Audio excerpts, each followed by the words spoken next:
week, Mr. Speaker. If you think that is a good look, it is a very bad look. And think twice before you try to shout somebody down in that way. Mr. Speaker, last week he had to get his lines from the Russian embassy. I think we all know that he is getting worse, and what he does not want to talk about is how he is going to make the economy better. That is what the people out there want to hear, and he's got no answers. His trade deals have unravelled. The Strategic Defence Review, everyone out there is asking where is the money coming from, and the fact is he doesn't know how to balance the books. The Chancellor says the winter fuel payment U-turn won't be funded through higher borrowing. So will the Prime Minister admit that it will be funded by putting everybody's taxes up? Prime Minister. Mr. Speaker, I think she let slip on the Matt Ford programme the other day that she rehearses her fury for PMQ. So a very good rehearsal this morning, I think. Mr. Speaker, she asked what we're doing. At the budget, we've put record investment in our NHS and our public service. Record investment. And she comes every week to carp on about national insurance, but she doesn't stand there with the courage of her convictions and say she'll actually reverse it. And the reason she won't, because she won't stand up and say she's against the investment in the NHS. She won't stand up and say she's against the investment in our public services. And we'll all listen very carefully in just 20 minutes when the Chancellor lays out more record investment as to whether they welcome it or whether they say they wouldn't support it. Mr. Speaker, every week I come here to tell him the truth. The truth that the economy is in a spiral because Labour, that's all of them, Labour put up taxes that cut growth. And we all heard the Prime Minister, he didn't rule out tax rises, so they are going to have to put up taxes even more. This is a spiral. And if that wasn't bad enough, Mr. Speaker, if that wasn't bad enough, this morning we heard that because of his terrible Chagos deal, Mauritius is scrapping income tax. Why on earth should the British taxpayer pay for £30 billion for tax cuts in Mauritius? Mr. Speaker, Diego Garcia is a vital intelligence and strategic capability. And it's absolutely clear that legal uncertainty would compromise it in very short order. That is why they started the negotiations in relation to it. And no responsible Prime Minister would let that happen. We've secured the base for the long time. That has been welcomed by our allies, by the US, by NATO, by Australia, New Zealand, India. It's been opposed by our adversaries, Russia, China and Iran. And in the second column, we add reform, following Putin, and the Tories following reform. Mr. Speaker, the Prime Minister knows this has nothing to do with national security, but his bad negotiating. I've had the security briefings. It was a bad deal before, and it's still a bad deal. And then in half an hour, the Chancellor is going to stand up and tell us that everything is fine. But the truth is, she has made bad choices. Bad choices that mean higher inflation, bad choices that have led to lower growth, bad choices that have meant that jobs have been lost every single month since Labour came into office. That's hundreds of thousands of families who've lost their income in Stoke, in Grangemouth, in Luton. Those are their constituencies, businesses across the country. The Chancellor has lost all her headroom. She's fallen out with the Cabinet. She's making unfunded spending commitments which she promised not to do. Isn't the truth that we have got the wrong Chancellor and the wrong priorities?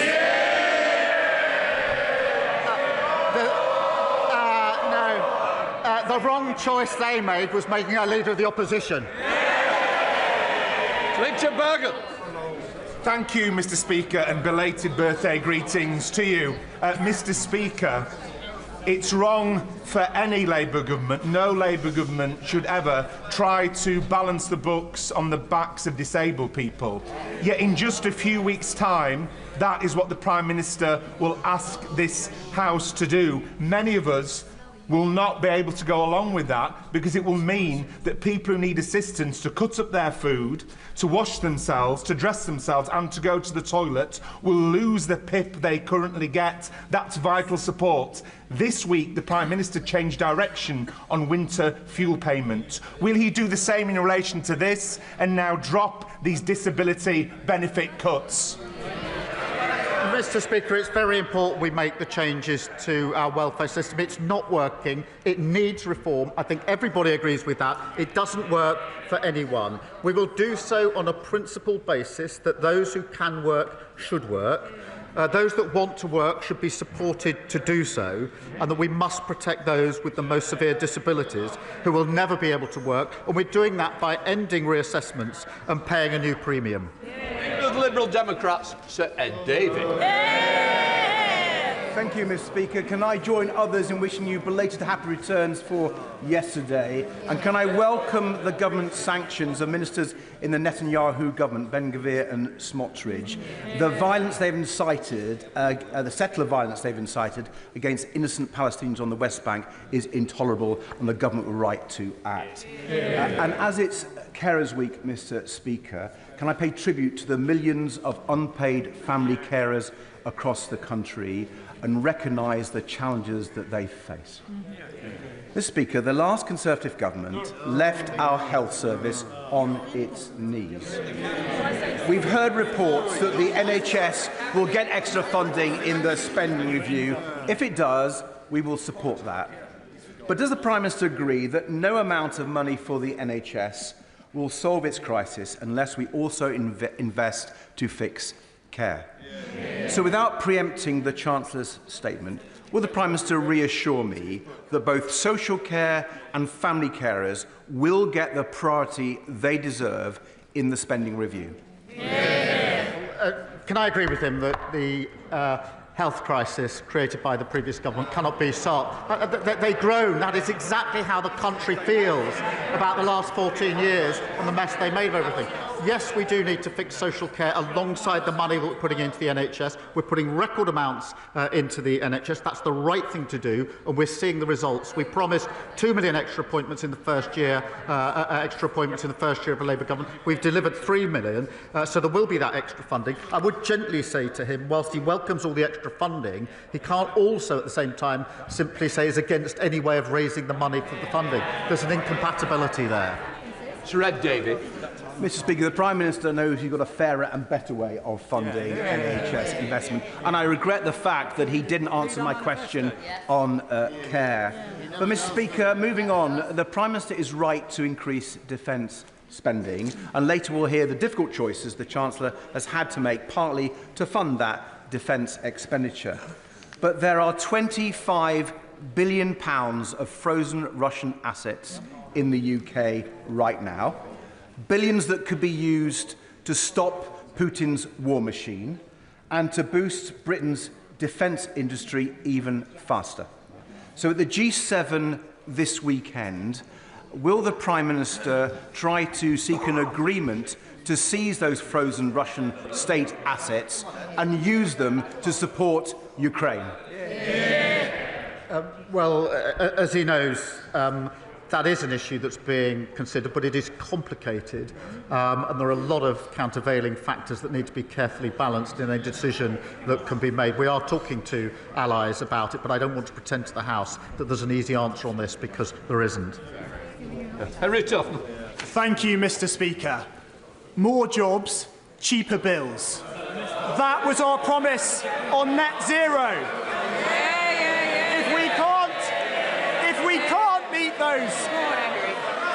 If we can't meet those goals, then we must consider our approach.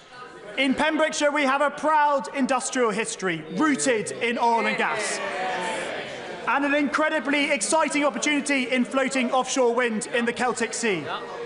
So can the Prime Minister assure me that he is committed to a just transition that protects and creates jobs? Well, I thank him for raising this. I believe this government must seize the opportunities of net zero for working people, creating good skilled jobs, taking off the roller coaster of volatile fossil fuel markets.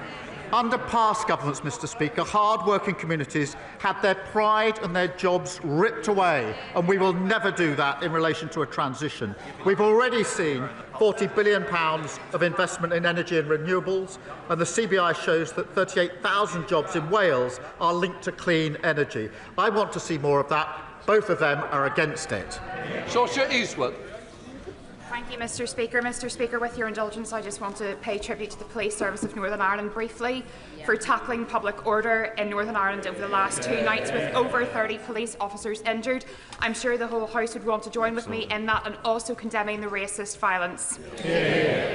Mr. Mr Speaker, whether it's the cardiac scandal at the RVH in Belfast, the cervical smear scandal in the Southern Trust, the COVID-bereaved families, or the crash of Chinook Zulu Delta 576, all of which has impacted my constituents in Lagan Valley, the common thread here is that families simply wanted the truth, but they were let down by institutions at every cut and turn. Will this government urgently introduce a duty of candour bill and ensure that it reflects what the Hillsborough Law Now campaigners and families have fought so very hard for? Yeah. Can I start with the important point she makes about Ballymena? And I utterly condemn the violence that we've seen overnight in Ballymena and in other parts of Northern Ireland, including against PSNI officers. It is absolutely vital that the PSNI are given the time they need to investigate the incidents concerned, rather than face mindless attacks as they seek to bring peace and order to keep people safe. And the Northern Ireland Secretary is in touch with the PSNI and the Executive, and I'm being kept updated in relation to that. In relation to the tragic cases that she raises, firstly, I thank her for raising them, and it is important that we have a legal duty of candour. We will be introducing that because, as she says, there must be the truth here based on all people being dealt with on the basis of dignity, fairness and accountability. Thank you. Yasmin Qureshi. Thank you, Mr Speaker. In the words of the former Israeli Prime Minister, what we are witnessing in Gaza is indiscriminate, limitless, cruel and criminal killing of civilians. More than 50,000 people have been killed, children have been shot while queuing for bread. A growing number of genocide scholars, including leading Israeli academics, believe that a genocide is taking place. Under international law, we have a duty to prevent genocide. I served on the UN mission in Kosovo. We acted to stop mass killing there. What is the difference now? Will the Prime Minister please intervene immediately to alleviate human suffering and take steps to recognise the state of Palestine? Mr Speaker, she'll have seen the statement we made yesterday and the actions that we're taking with allies. The humanitarian situation is dreadful and distressing, and scenes that we've witnessed outside aid distribution centres are frankly heartbreaking.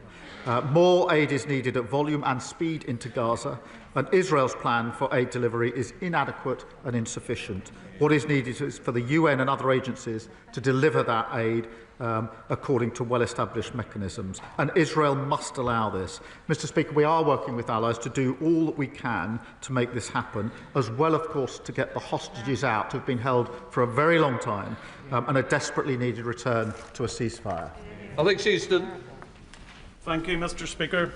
Prime Minister, there are significant concerns regarding the potential job losses at Spirit Aerosystems stemming from the deal with Airbus. Would the Prime Minister agree with me and intervene to bring all the main players, including the unions, the Business Secretary and the Secretary of State for Northern Ireland, around the table to ensure these jobs are protected, especially considering the scale of the issues akin to the challenges faced by British Steel? And also, there is an issue for Northern Ireland businesses with the outworkings of the Northern Ireland Protocol and the Windsor Framework. Can the Prime Minister give me reassurances that he's working to resolve all those issues? Well, I'm grateful to him for raising this important case of Spirit Aerosystems in Northern Ireland. I know how important it is for the workforce. I've visited them myself on more than one occasion. Airbus's decision to expand UK operations is good news for the sector and testament to world-class manufacturing expertise, and I want to see those high-skilled jobs protected. The Northern Ireland Secretary has met Airbus, the trade unions and Assembly representatives to discuss the best outcome. The Minister of Industry is continuing engagement with stakeholders, and we will do everything we can in relation to this situation. I'm grateful to him for raising it. Thank you, Mr Speaker. Will the Prime Minister join me in condemning decisions taken by the Transport Minister of the previous government, who turned their back on promises to deliver a new train station at Bean Park, which derailed growth in my constituency of Dagenham and Rainham, And will he also agree that the Grampian condition on the Bean Park development must be honoured and that infrastructure must accompany all developments of scale as we get on with the job of delivering millions of new homes? Well, I know she's been fighting hard for this project for years, and she's right, the previous government failed to deliver. You could say that about anything they touch, Mr. Speaker. But the Rail Minister is working with the Mayor and Housing Minister to get an appropriate solution to unlock housing in the area. Mr. Speaker, we'll also bring C2C back into public ownership, improving reliability and performance and ensuring every penny is focused on better service. I imagine when I said disaster is referring to the last government. Thank you, Mr. Speaker. I've spoken with parents with children with special educational needs and disabilities, but aren't getting the support they need in school. However, if as a result their child is out of school, they're left facing prosecution, fines or even prison time. Punishing parents for the failings of a broken system is outrageous.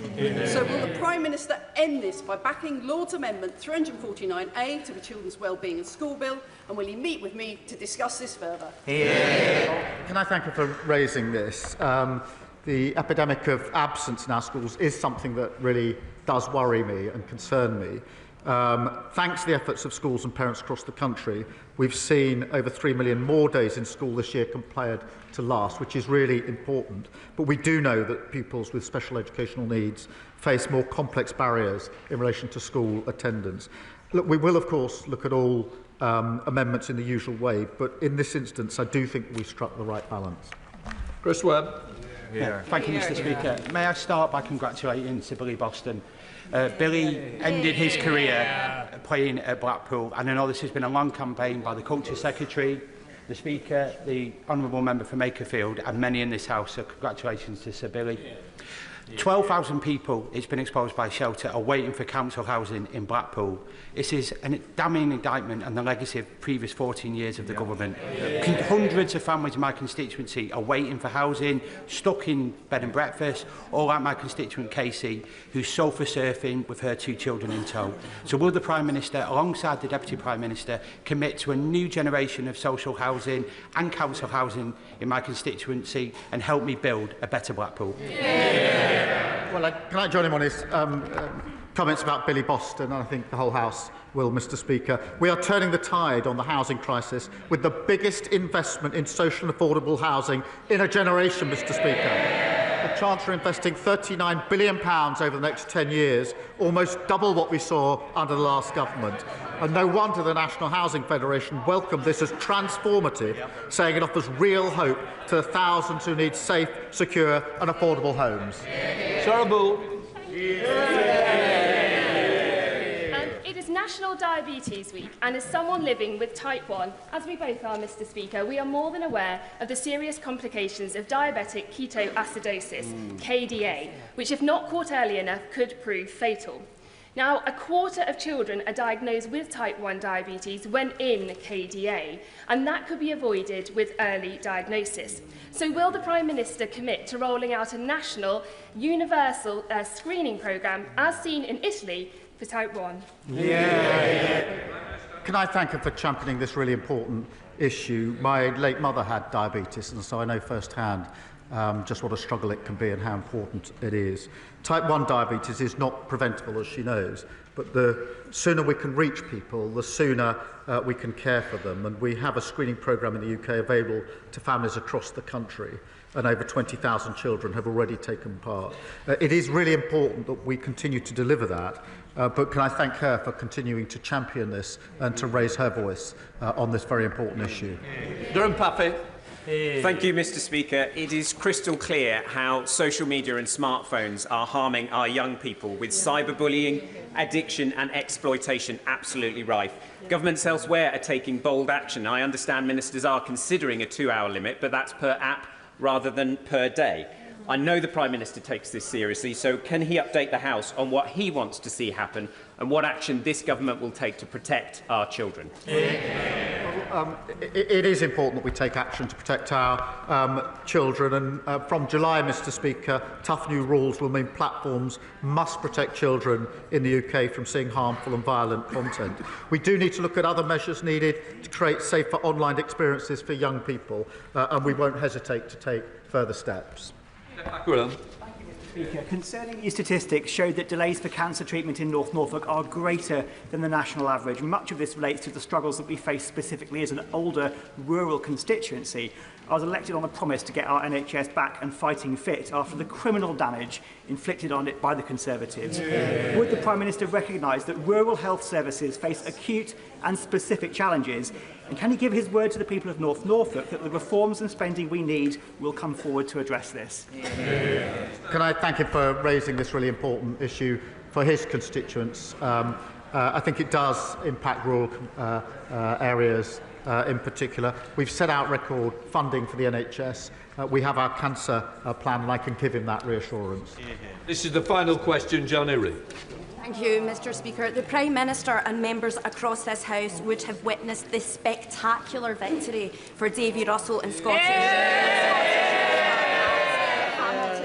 Hall and Stonehouse by-election. My constituents are sick of SNP failure, and they voted for change for their NHS, their schools and for Scotland. So can I ask the Prime Minister, has he seen the calls from within the SNP for John Swinney to resign? And does he agree with me that a leader who has only ever lost elections to the Labour Party should stay put?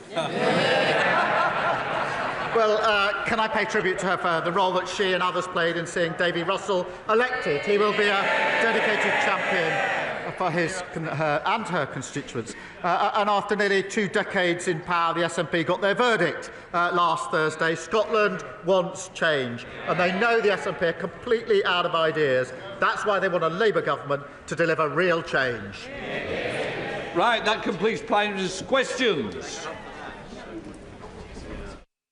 We now come. I call the Chancellor of the Exchequer to make a statement. Rachel Reeves.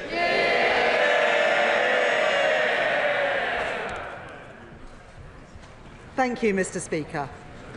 My driving purpose since I became Chancellor is to make working people in all parts of our country better off, to rebuild our schools and our hospitals, to invest in our economy so that everyone has the opportunity to succeed after 14 years of mismanagement and decline by the party opposite, culminating in a £22 billion black hole in the public finances. That was their legacy, and the first job I faced as Chancellor was to set it right. So at the budget last October, and again in the spring, I made the choices necessary to fix the foundations of our economy. And we wasted no time in removing the barriers to growth. The biggest overhaul of our planning system in a generation, launching Britain's first national wealth fund and reforming our pension system to unlock billions of pounds of investment into our economy. We are starting to see the results. The stability that we have provided has helped support 4 cuts in interest rates, saving hundreds of pounds a year for families with a mortgage. Real wages have grown by more in the first 10 months of this Labour government than they did in the first 10 years of Conservative governments. And the latest figures show that we are the fastest economy growing in the G7. With countries around the world lining up to do business with Britain again, with new trade deals with India, the United States and with the European Union too.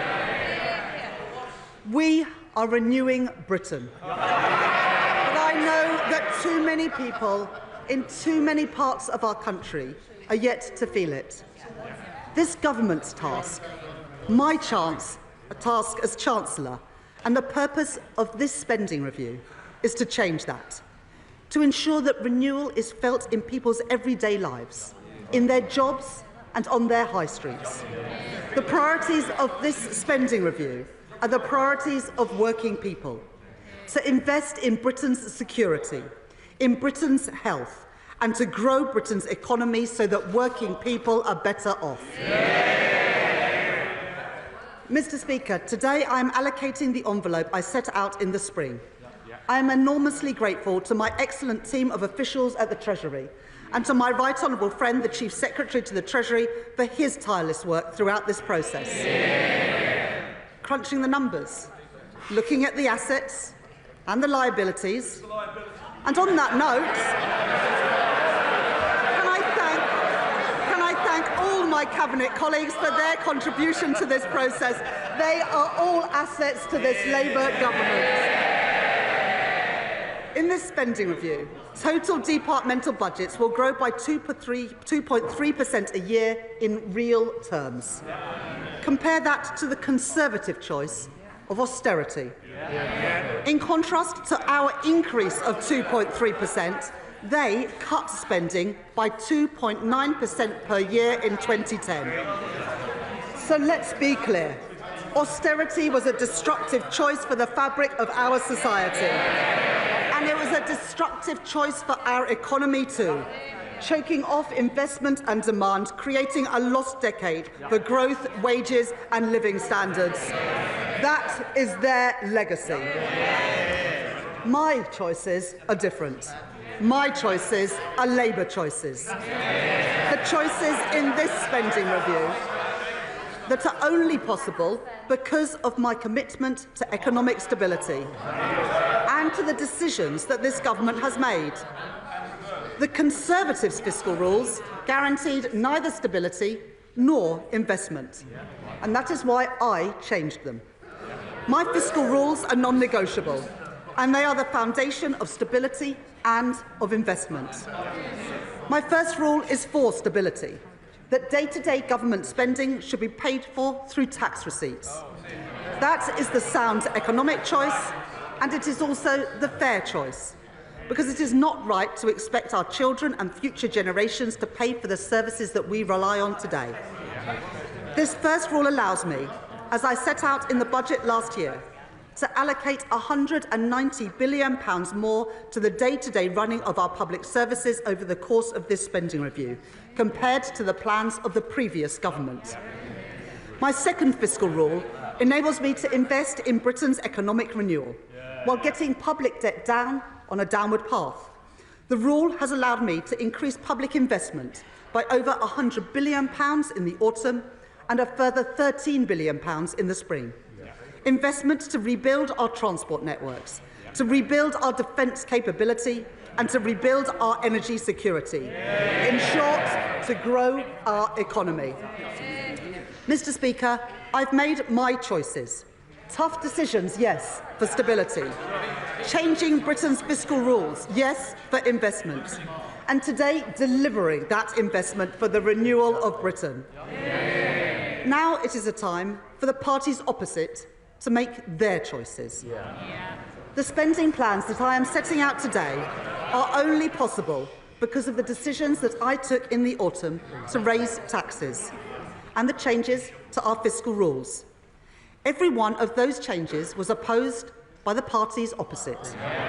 So today, they can make an honest choice, and they can oppose these spending plans, as they opposed every penny I raised to fund them. Or they can make the same choice as Liz Truss: spend more, borrow more, with no regard for the consequences. And in their clamour to cut taxes for the richest, the Conservatives crashed our economy. They sent mortgage rates spiralling and they put our pensions in peril. I will never take those risks. And reform, well, they're itching to do the same thing all over again. Now, the member for Clacton may be playing the friend of the workers now, but some of us are old enough to remember when he described the disastrous Liz Truss budget as, and I quote, the best Conservative budget since the 1980s. Mr. Speaker, after the damage is done, he still nods along. They have learnt nothing. And his party have been in Parliament for less than a year, and yet they have already racked up £80 billion of unfunded commitments. They are simply not serious. Mr. Speaker, every day it becomes clearer. It is Labour, and only Labour, that has a credible plan for the renewal of Britain. As I said in my spring statement, the world is changing before our eyes. And since the spring, the challenges that we face have become even more acute. The signs of our age of insecurity are everywhere. So we are acting on the promise in our plan to change, building renewal on foundations of national security, border security and economic security. As the Prime Minister said earlier this month, a new era in the threats that we face demands a new era for defence and security. That's why we took the decision to prioritise our defence spending by reducing overseas development aid, so that defence spending will now rise to 2.6% of GDP by April 2027, including the contribution of our intelligence agencies. That uplift provides funding for my right honourable friend, the Defence Secretary, with £11 billion increased in defence spending and a £600 million uplift for our security and intelligence agencies. That investment will deliver not only security, but also renewal. In Aldermaston and Lincoln, in Portsmouth and Filton, on the Clyde and in Rosyth, investment in Scotland, jobs in Scotland, defence for the United Kingdom, opposed by the Scottish National Party, delivered by this Labour government. And as we invest in our armed forces, our military technology and our supply chains, that also brings huge opportunities. £4.5 billion of investment in munitions, made in factories from Glasgow to Glasgow, Stevenage to Radway Green, and over £6 billion to upgrade our nuclear submarine production, supporting thousands of jobs across Barrow, Derby and Sheffield. We will make Britain a defence industrial superpower, with the jobs, the skills and the pride that come with it. A more unstable world presents new challenges at our borders too, where conflict has opened the way for organised criminal gangs. The British people rightly expect us to have control of who comes into our country. The party opposite said that they would take back control. Well, Mr. Speaker, they lost control. With one failed policy after another. No control, no security. In contrast, in the budget last year, I announced £150 million to establish the new Border Security Command.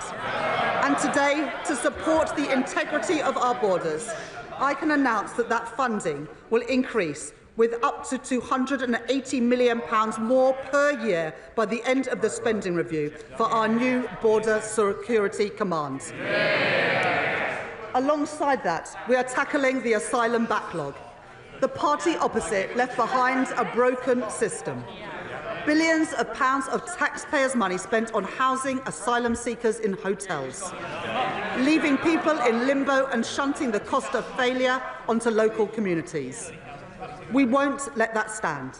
So I can confirm today that, led by the work of my right honourable friend, the Home Secretary, we will be ending the costly use of hotels to house asylum seekers in this Parliament.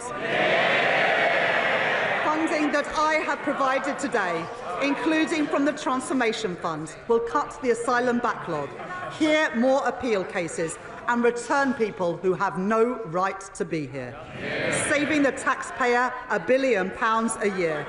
That is my choice, Mr. Speaker. That is the Labour choice. That is the choice of the British people. And, Mr. Speaker, if we want national security in a dangerous world, that does not stop at the strength of our armed forces or at our border. I have long spoken about what I call securonomics, the basic insight that in an age of insecurity, government must step up to provide security for working people and resilience for our national economy. Put simply, where things are made and who makes them matters. Take energy.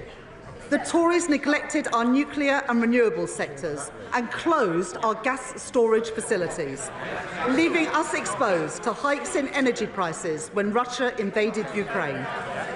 And it was working people who paid the price for their mistakes.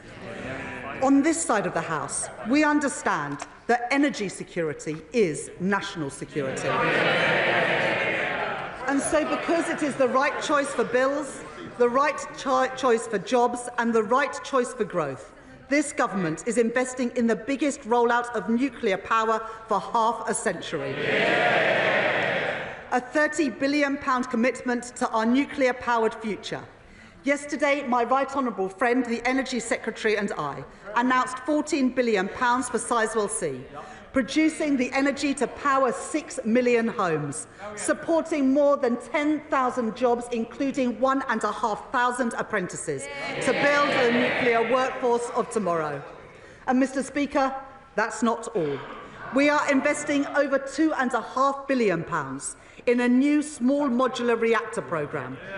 Our preferred partner is Rolls-Royce, a great British company based in Derby. This investment is just one step towards our ambition for a full fleet of small modular reactors, as well as providing a route for private sector-led advanced modular reactor projects to be deployed across the UK. Alongside these, we are making nuclear-approved land available in Sellafield to attract private investment and create thousands more jobs. And I'd like to thank my honourable friend from Whitehaven and Workington for his work in this area.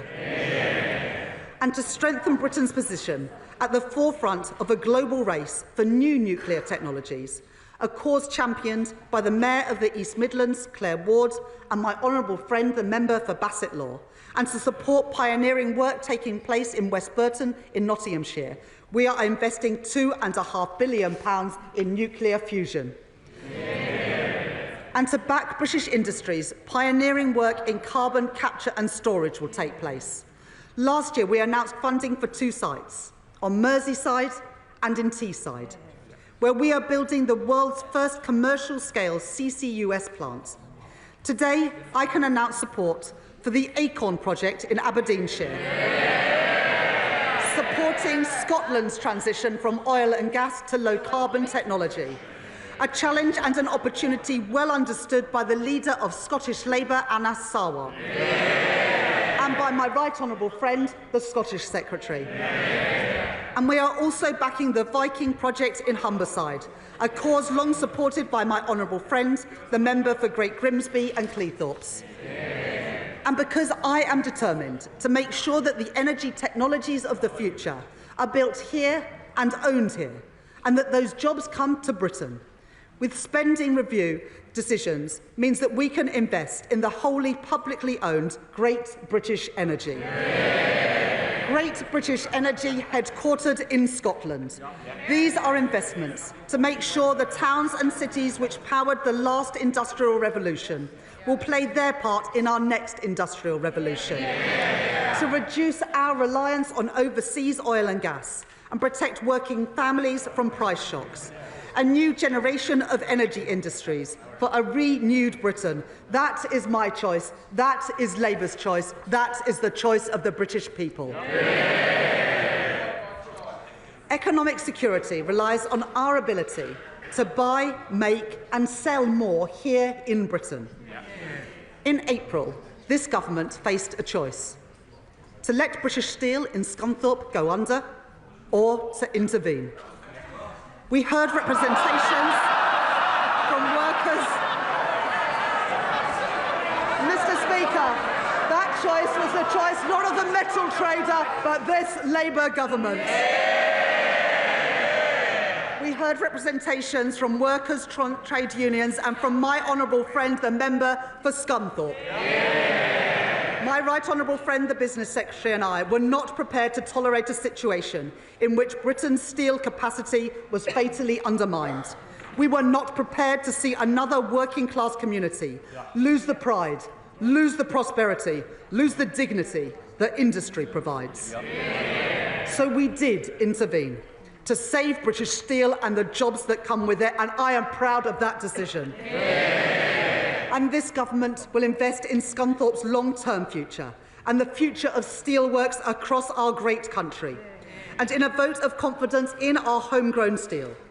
Heathrow Airport, where we are backing London by backing a third runway, has signed the UK Steel Charter, a multi-billion-pound airport expansion backed by Labour, built with British steel. And as we build our train and tram lines, our military hardware and our new power stations, that will mean orders for steel made in Britain. In Sheffield Forgemasters, where we are investing in nuclear-grade steel, and in Port Talbot, where this spending review confirms the £500 million grant to Tata Steel. A future for British-made steel, and a proud future for Britain's steel communities. Things built to last, built here in Britain. That is my choice. That is Labour's choice. That is the choice of the British people. This Labour government is backing British business.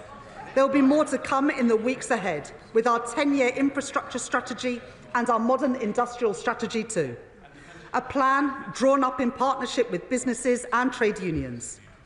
And when I speak to business people and entrepreneurs about what they need to succeed, they say they need the chance to innovate. They need access to finance. They need a deep pool of talent. We have heard that message, and so today we are taking action. First, innovation, a great British strength. Our universities are world-leading, and we are proud of them. We want our high-tech industries in Britain today to continue to lead the world in the years to come, in car production, in aerospace, and in life sciences. So we are backing our innovators, backing our researchers, and backing our entrepreneurs, with R&D funding rising to a record high of £22 billion per year by the end of the spending review. And because homegrown AI has the potential to solve diverse and daunting challenges, as well as the opportunity for good jobs and investment here in Britain, I am announcing £2 billion to back this government's AI action plan, overseen by my right honourable friend, the Secretary of State for Science and Technology. And second, to champion those small businesses seeking access to finance as they look to grow, I am increasing the financial firepower of the British Business Bank. A two-thirds increase in its investments, increasing its overall financial capacity to £25.6 billion, to help pioneering businesses start up and to scale up, backing Britain's entrepreneurs, backing Britain's wealth creators. And third, as we invest, if we are to thrive in the industries of the future, we must give our young people the skills that they need to contribute to our national success. As scientists, engineers and designers, as builders, welders and electricians. I know the ambition, the drive and the potential of our young people, and it cannot be right that too often those ambitions and that potential are stifled. When young people who want training find courses are oversubscribed and are turned away at the door, forcing growing businesses eager to recruit to look elsewhere. Potential wasted and enterprise frustrated. So today I am providing record investment for training and upskilling. £1.2 billion a year by the end of the spending review to support over 1 million young people into training and apprenticeships so that their potential, their drive and their ambition is frustrated no longer. And on the subject of skills, Mr. Speaker, we should all recognise the Leader of the Opposition's own commitment to lifelong learning. At the weekend, she promised to learn and to get better on the job. Well, I am sure that members on the benches opposite will be supporting her in that endeavour. Good luck with that. As we build a strong and secure and resilient economy, working people must feel the benefits. That starts with the security of a proper home. Our planning reforms have opened up the opportunity to build. Now we must act to make the most of those opportunities and a plan to match the scale of the housing crisis must include social housing. Neglected for too many decades, but not by this Labour government. And so, led by my right honourable friend, the Deputy Prime Minister, we are taking action. I am proud to announce the biggest cash injection into social and affordable housing in 50 years. A new affordable homes programme in which I am investing £39 billion over the next decade. Direct government funding to support house building, especially for social rent. And I am pleased to report that towns and cities, including Blackpool, Preston, Sheffield and Swindon, have already had plans to bring forward bids to build those homes in their communities. And I have gone further. Mr. Speaker, last autumn, I enabled greater use of financial transactions to support investment in our infrastructure, alongside strict guardrails that ensure that money is spent wisely through our public financial institutions. And so, in line with that commitment, I am providing an additional £10 billion for financial investments, including to be delivered through Homes England, to crowd in private investment and unlock hundreds of thousands more homes. Homes built by a Labour government, homes built for working people. But, Mr. Speaker, it is no good investing in new skills, new jobs and new homes if they are not properly connected. That is why last week, with the support of my right honourable friend, the Transport Secretary, I announced £15 billion of investment to connect our cities and our towns, the biggest ever investment of its kind. Investments in buses in Rochdale, train stations in Merseyside and Middlesbrough, mass transit in West Yorkshire, and metro extensions in Birmingham, in Tyne Wear and in Stockport. And alongside that, we are backing Doncaster Airport. Today, I am announcing a 4-year settlement for Transport for London to provide certainty and stability for our largest local transport network to plan for the future.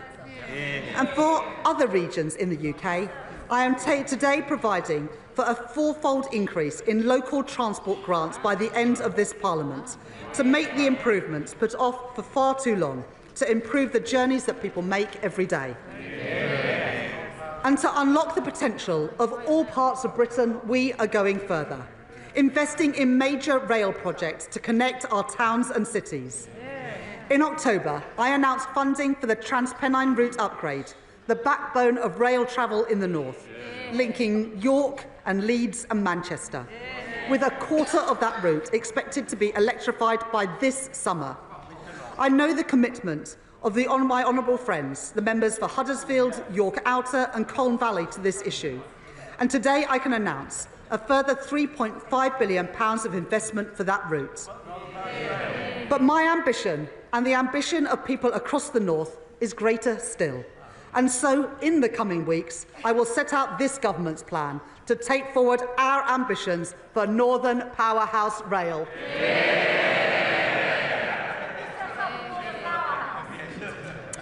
I have also heard the representations of my honourable friends, the members for Milton Keynes North, Milton Keynes Central and Buckingham and Bletchley. And I can tell the House today to connect Oxford and Cambridge and to back Milton Keynes' leading tech sector, I am providing a further £2.5 billion for the continued delivery of East-West Rail.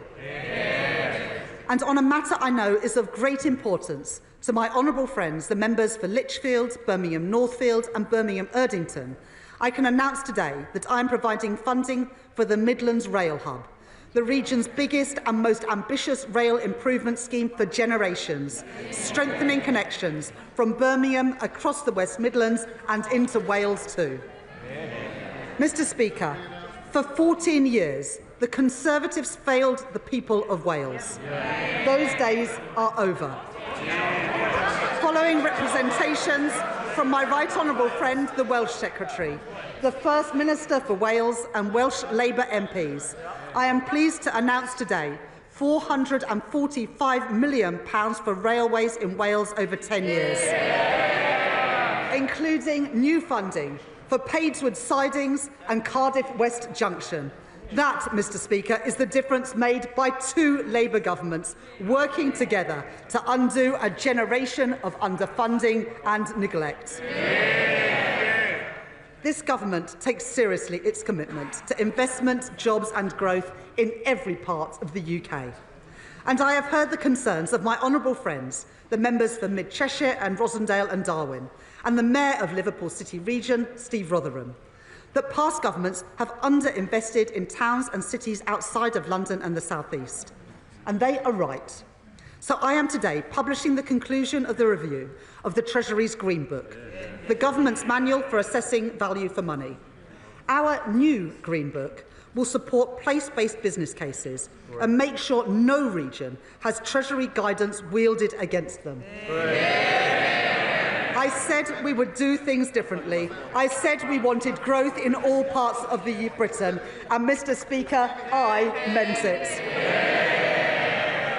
Backing our nations and regions means backing our devolved governments. And this spending review provides the largest settlement in real terms since devolution was introduced, with £52 billion for Scotland, £20 billion for Northern Ireland by the end of the spending review, and £23 billion for Wales.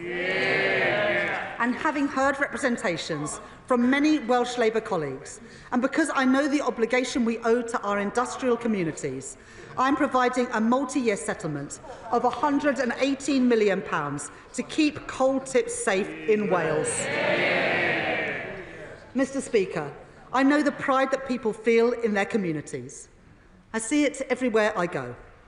But I also know that for too many people, there is a sense that something has been lost, as high streets have declined, as community spaces have closed, as jobs and opportunities have gone elsewhere. The renewal of Britain must be felt everywhere.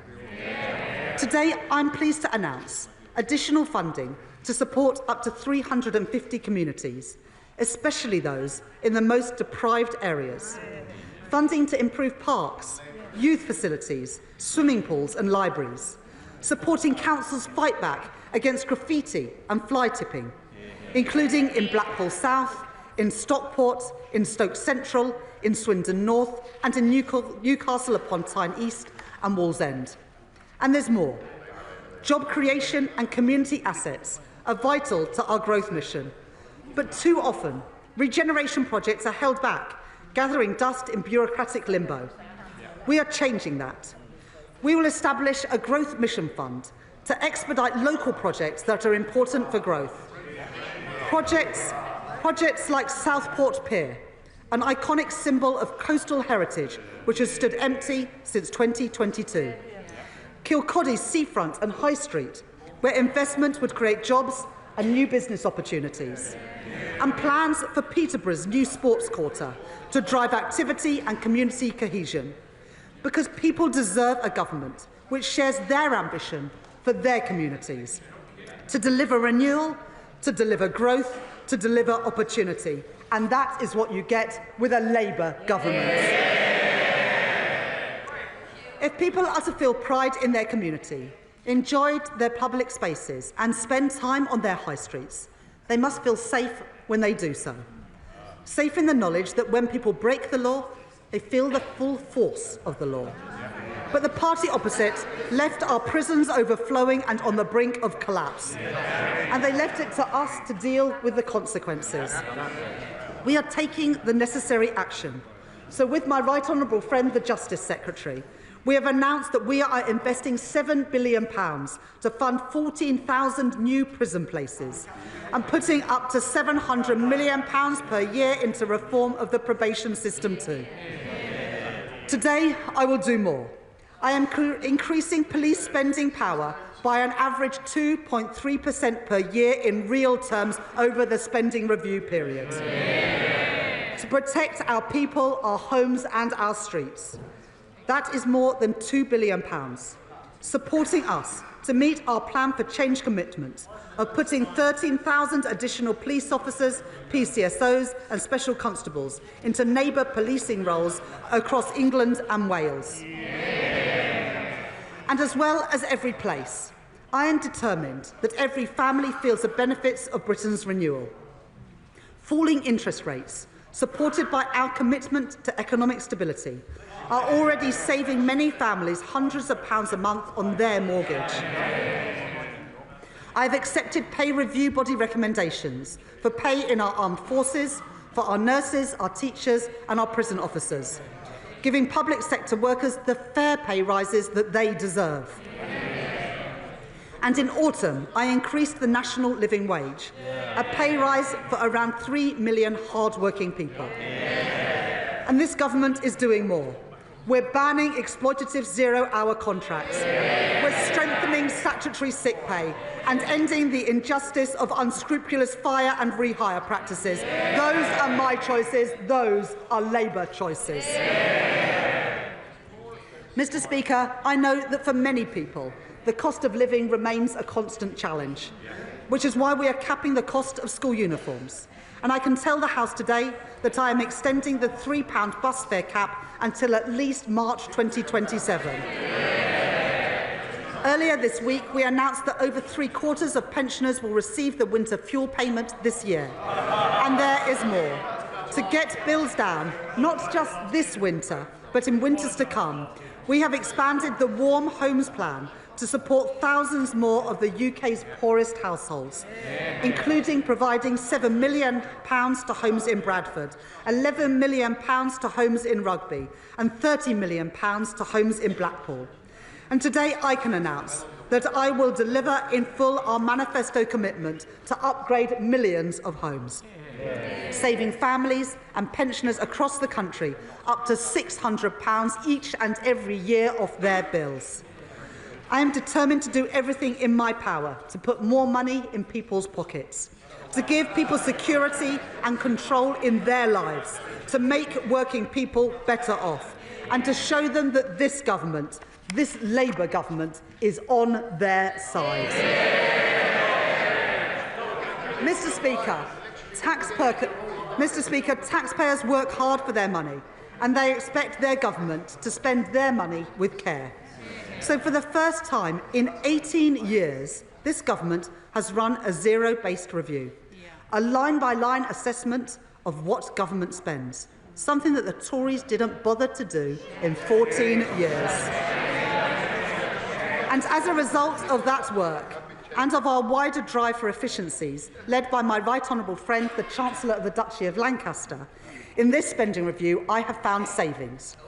From the closure and sale of government buildings and land, cutting back office costs and reducing consultancy spend, all which the previous government failed to do.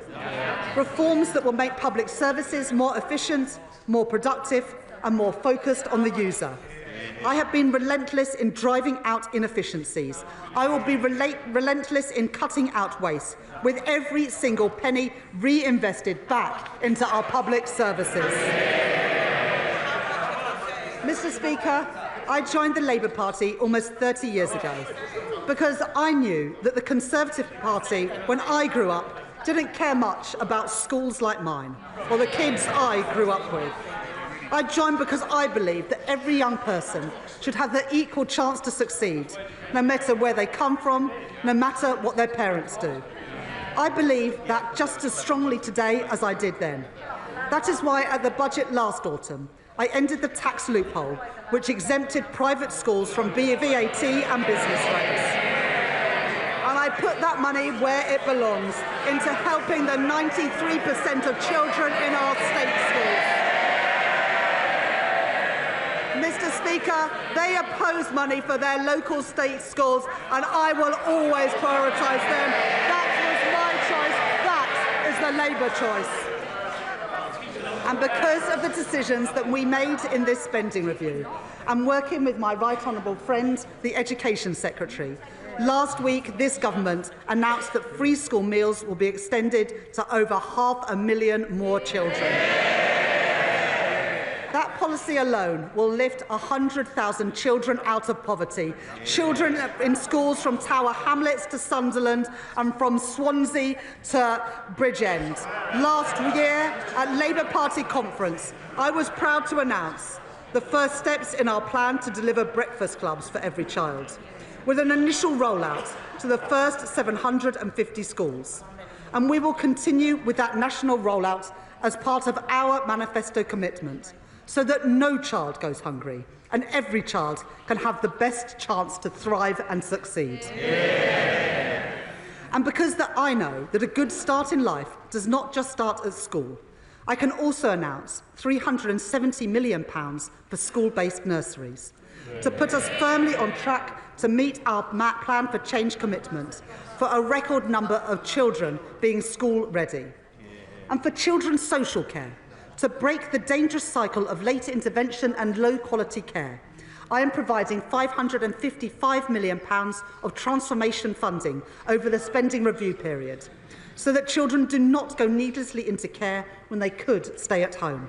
Yeah. And for children where state intervention is necessary, better care and better outcomes. Yeah. And last week I was pleased to announce, with my right honourable friend, the Culture Secretary, that more than £130 million from the Dormant Assets Scheme with the financial services sector will be allocated to fund facilities for our young people, to give every child the chance to take part in music, sport and in drama, to fund libraries in our schools, so that the confidence and the opportunity that those resources open up are no longer the preserve of the privileged few.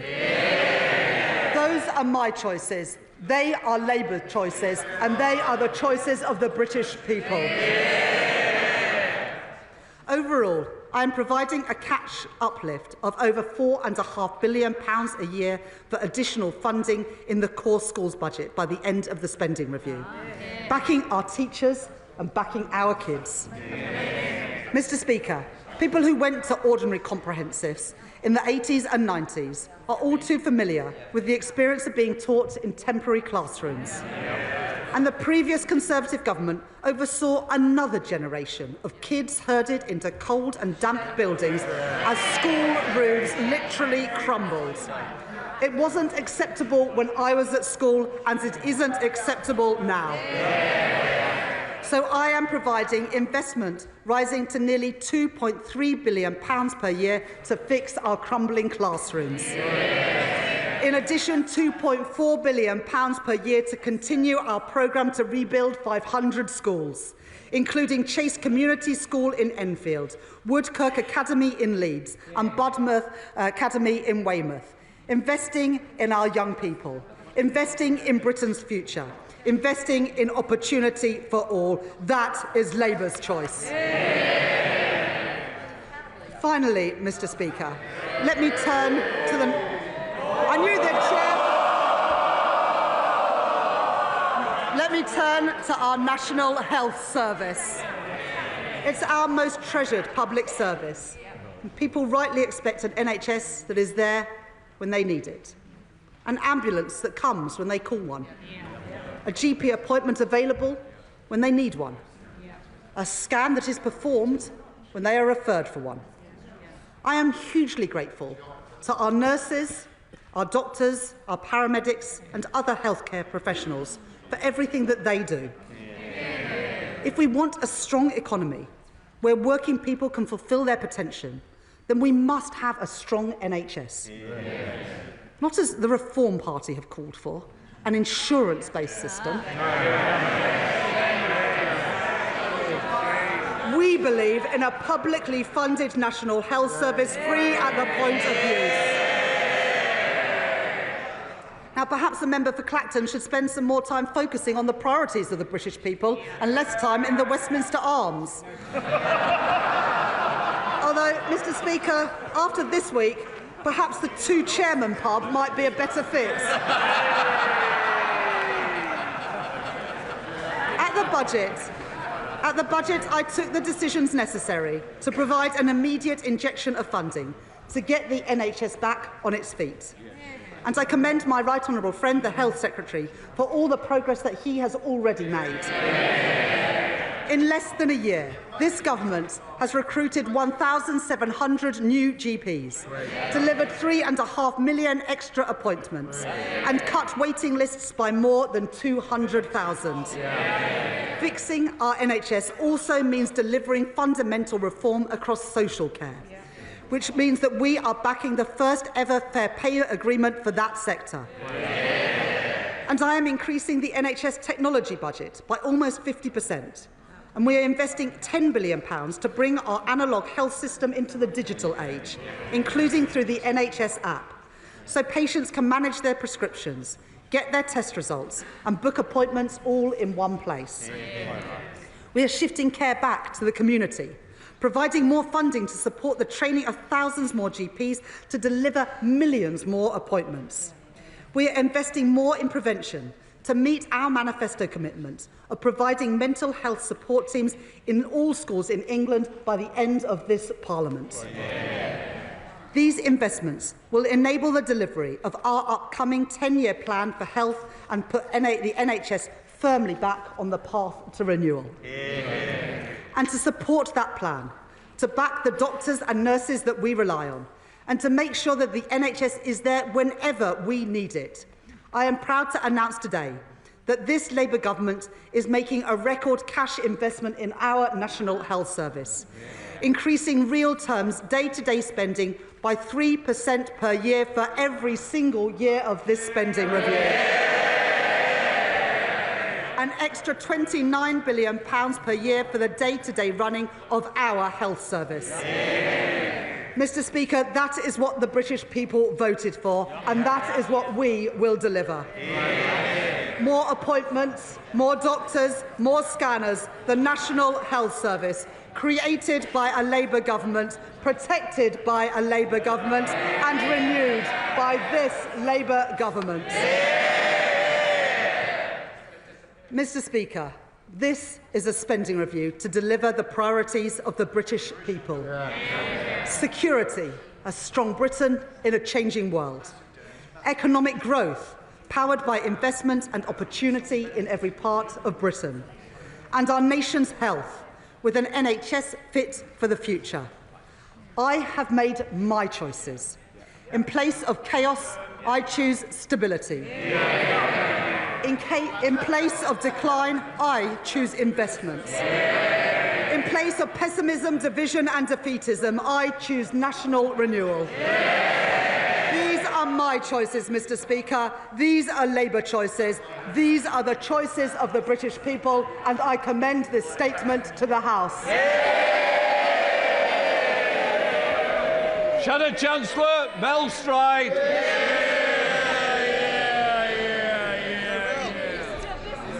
Mr. Speaker, this spending review is not worth the paper that it is written on, because the Chancellor has completely lost control. This is the spend now, tax later review, because the Right Honourable Lady knows she will need to come back here in the autumn with yet more taxes, and a cruel summer of speculation awaits.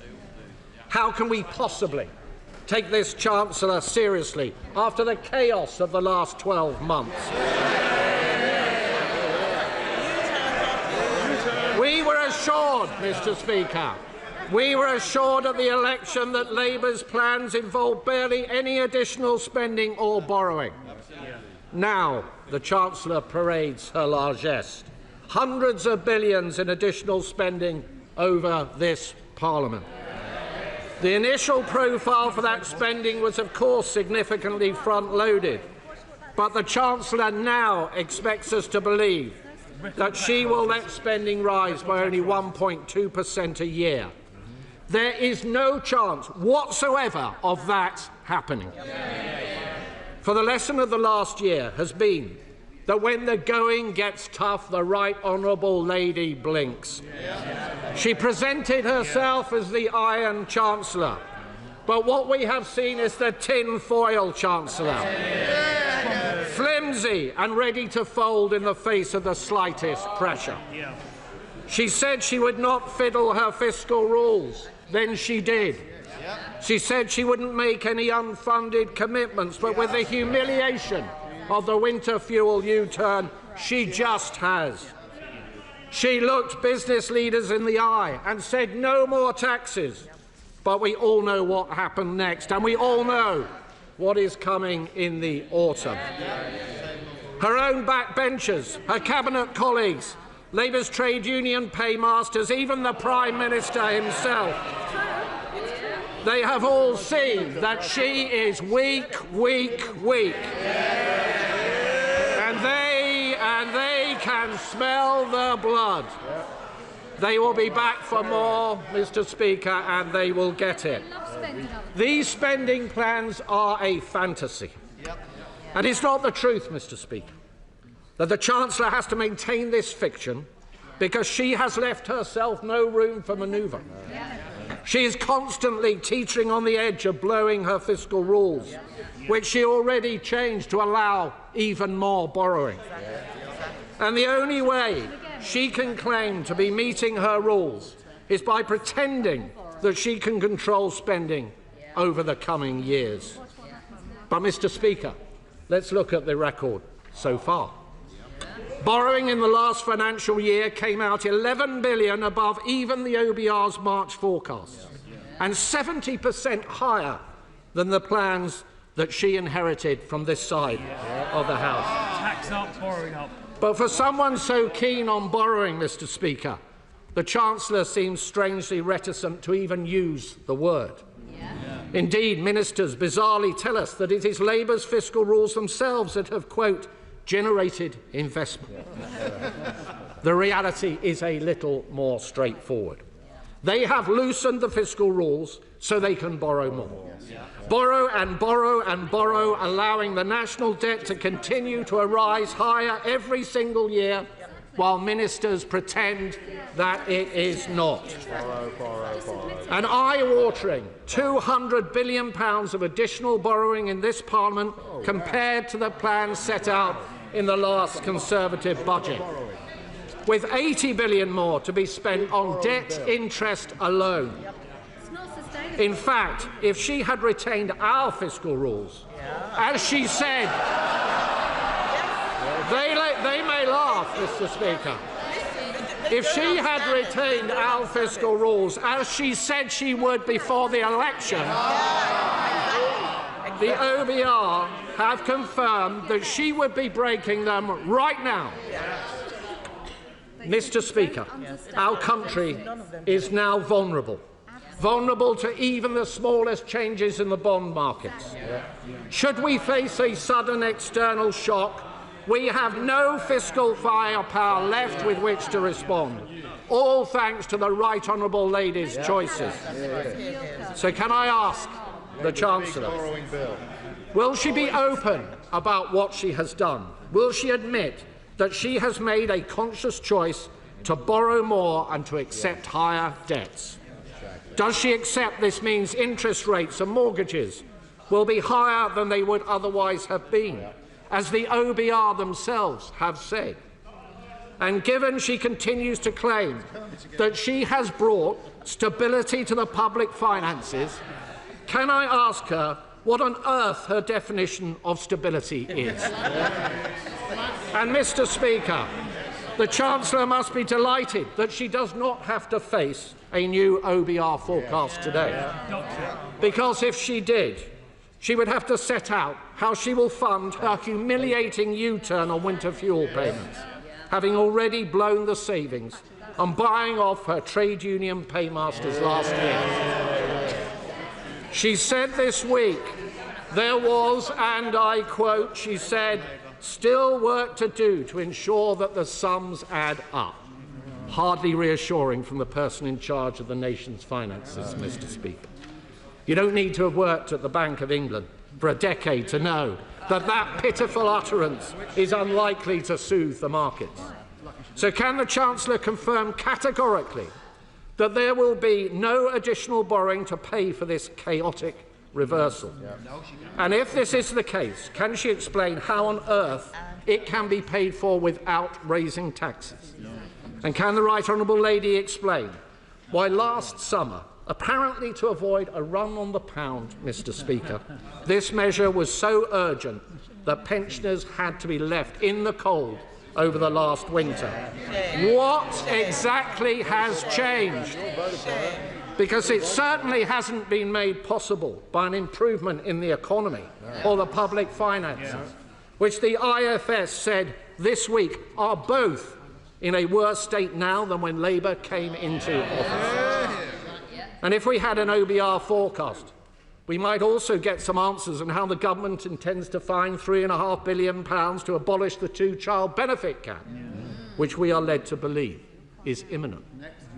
Another addition to the ballooning welfare bill, another expensive surrender to the Labour left. And we would certainly get the OBR's assessment of the economic outlook following the tariffs. Changes the Right Honourable Lady knew full well were coming. Meanwhile, her deluge of taxes and regulations has left business confidence at record lows, costing people their livelihoods. Only yesterday, Mr. Speaker, we saw the latest evidence of that. Figures for last month show the number of people on payrolls fell by more than 100,000, after already falling by 55,000 in April. Unemployment is up by more than 10% since Labour came to office. The Right Honourable Lady may trumpet extra spending today, but is not the simple truth that she has trashed the economy and left no contingency in the face of a highly volatile global outlook? It's not the reality, Mr. Speaker, that the Chancellor knows she will have to come back in the autumn with more tax rises to fund these plans? Or can she assure us right now that this is not the case? Yes or no? We know that the Deputy Prime Minister has helpfully provided her with an entire brochure of tax rises that she will no doubt be perusing over the summer. The Corbynist catalogue, Mr. Speaker. And can the Chancellor confirm, as promised, can she confirm as promised, that the income tax thresholds will not be frozen at the budget, a move she herself said would hurt working people? And Mr. Speaker, what about the uncertainties in the departmental spending plan she has just set out today? Can she assure us that these plans will not be topped up, that no backroom deals have been cut with disgruntled cabinet ministers? Can she assure us that the capital allocations announced today will actually be spent on capital, not diverted in year, as she has in the past, to day-to-day budgets to play more games with her fiscal rules? The Chancellor has had to impose a settlement on the Home Secretary because this spending review won't deliver for our hard-working police officers across the country. Instead, the Home Office budget gets squandered on asylum costs because this government simply doesn't have a plan on illegal migration. And as the Defence Secretary admitted, and I quote, the government has lost control of our borders. Small boat crossings, Mr. Speaker, are up 42% on the same point last year. On energy, at a time when businesses up and down the country are struggling with high energy costs, the Chancellor has chosen today to fund the Energy Secretary's vanity projects like GB Energy. Where is he? And while we welcome the announcements on expanding nuclear capacity, the scale of ambition is a downgrade on the commitments made previously on this side of the House. Mr. Speaker, the party opposite barely mentioned farming in their manifesto. And now we know why. It's not enough to have hit the farmers in our country with a family farm tax. Today, what we see in black and white is a choice to make further cuts to the vital grants on which many farmers rely. A huge betrayal of our farming communities, and something which many of her MPs in rural areas will have to go back to their constituencies later this week to explain. And on defence, we will always welcome any additional investment in our armed forces or capability. But there isn't any. Though I note, Madam Deputy Speaker, nothing was said about when 3% will be achieved. All we heard was that in the intelligence service spending was to be included in defence spending to flatter the numbers. We left the party opposite a fully funded plan, which they didn't over for a year. But now, what we get is the Chancellor's own black hole on defence spending, the lack of a timeline on when we will achieve the 3%. Instead, we get a £30 billion bill for the Chagos surrender, money which should go to our brave armed forces, rather than is being reported funding lower taxation in Mauritius. The first tax cuts for which this Chancellor has ever been responsible are in Mauritius. Mr. Speaker, we would have made different choices. We would not have killed growth with huge tax rises and new regulations. We would not have talked down our economy and the great businesses up and down our country. We would be focusing on efficiency and productivity in the public sector and not handing out pay rises with no strings attached. And we would be getting a grip on welfare. Labour cancelled our plans for fundamental reform to health and disability benefits that would have seen 450,000 fewer people on long-term sickness benefits. That is a disgrace.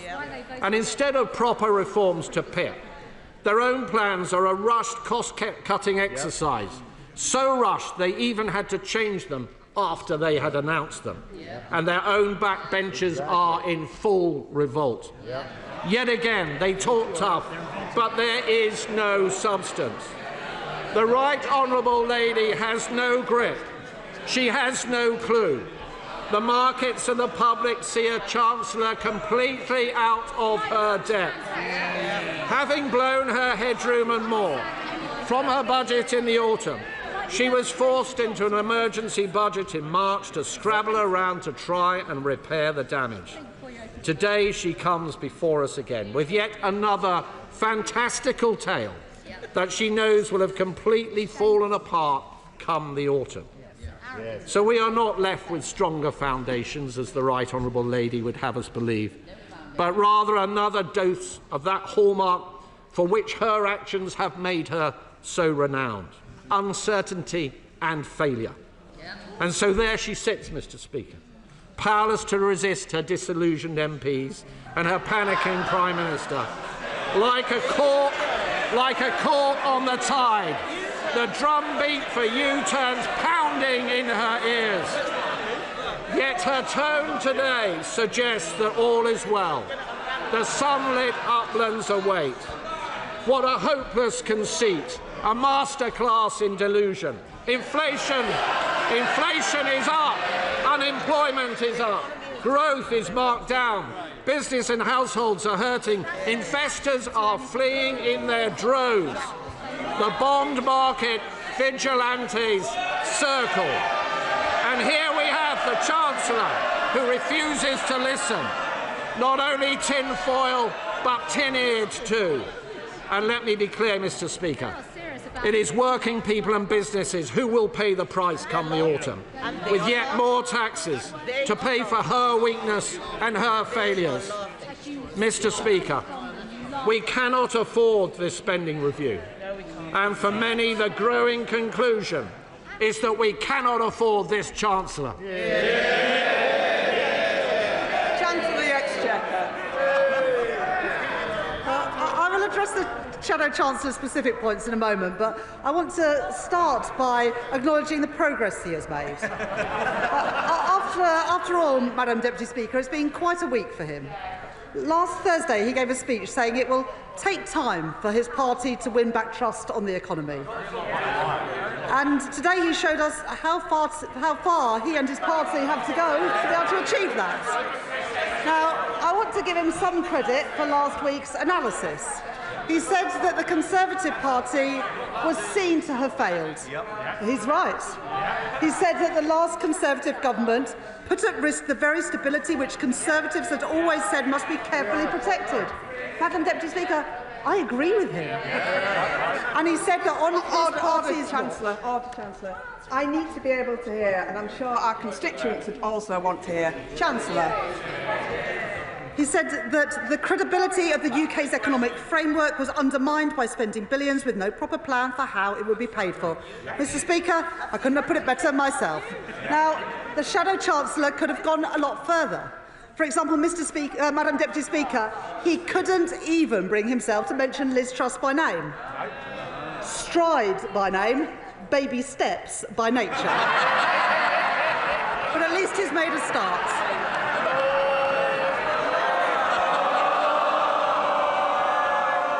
He also spoke about, and I quote, the death of what we might call the age of thoughtfulness.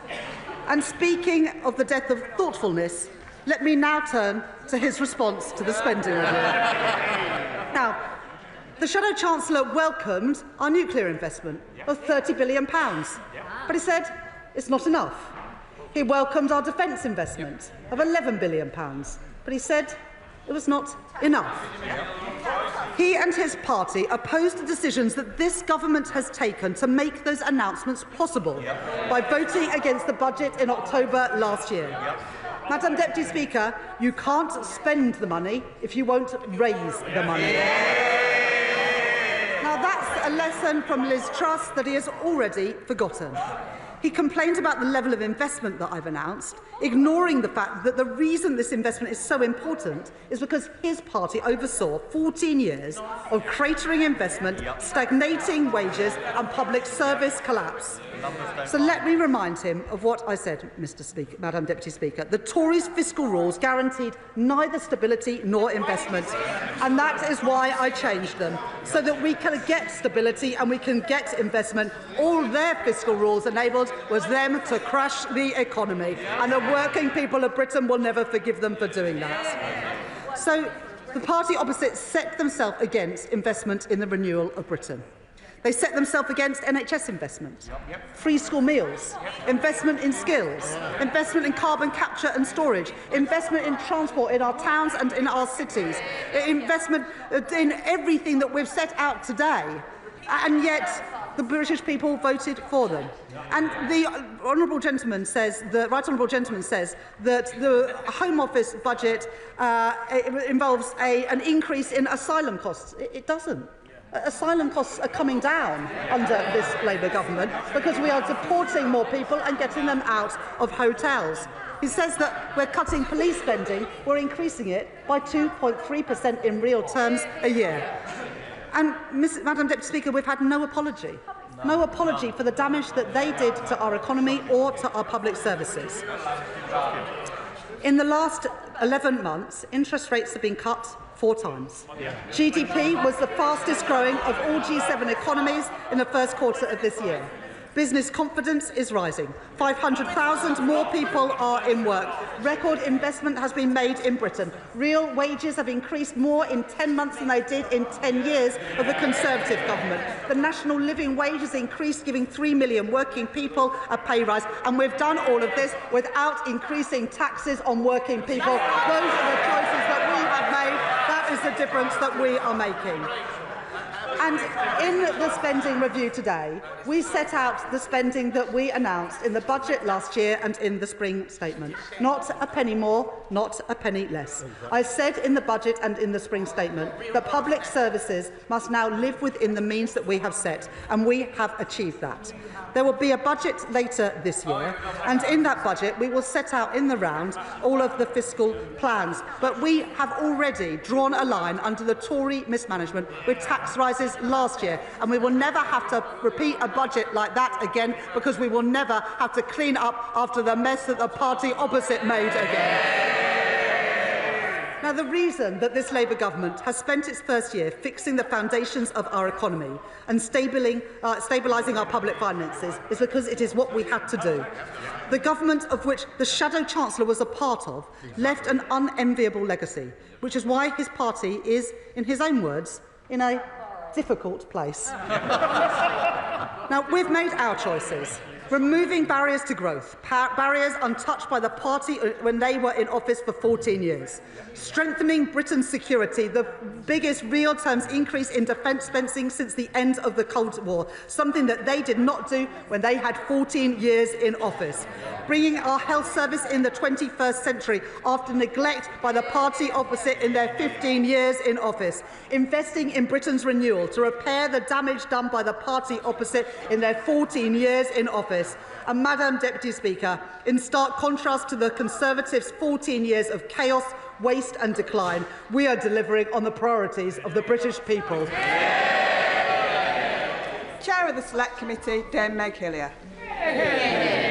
Thank you, Madam Deputy Speaker, and I congratulate my right honourable friend for delivering this spending review, the first zero-based review in a very long time.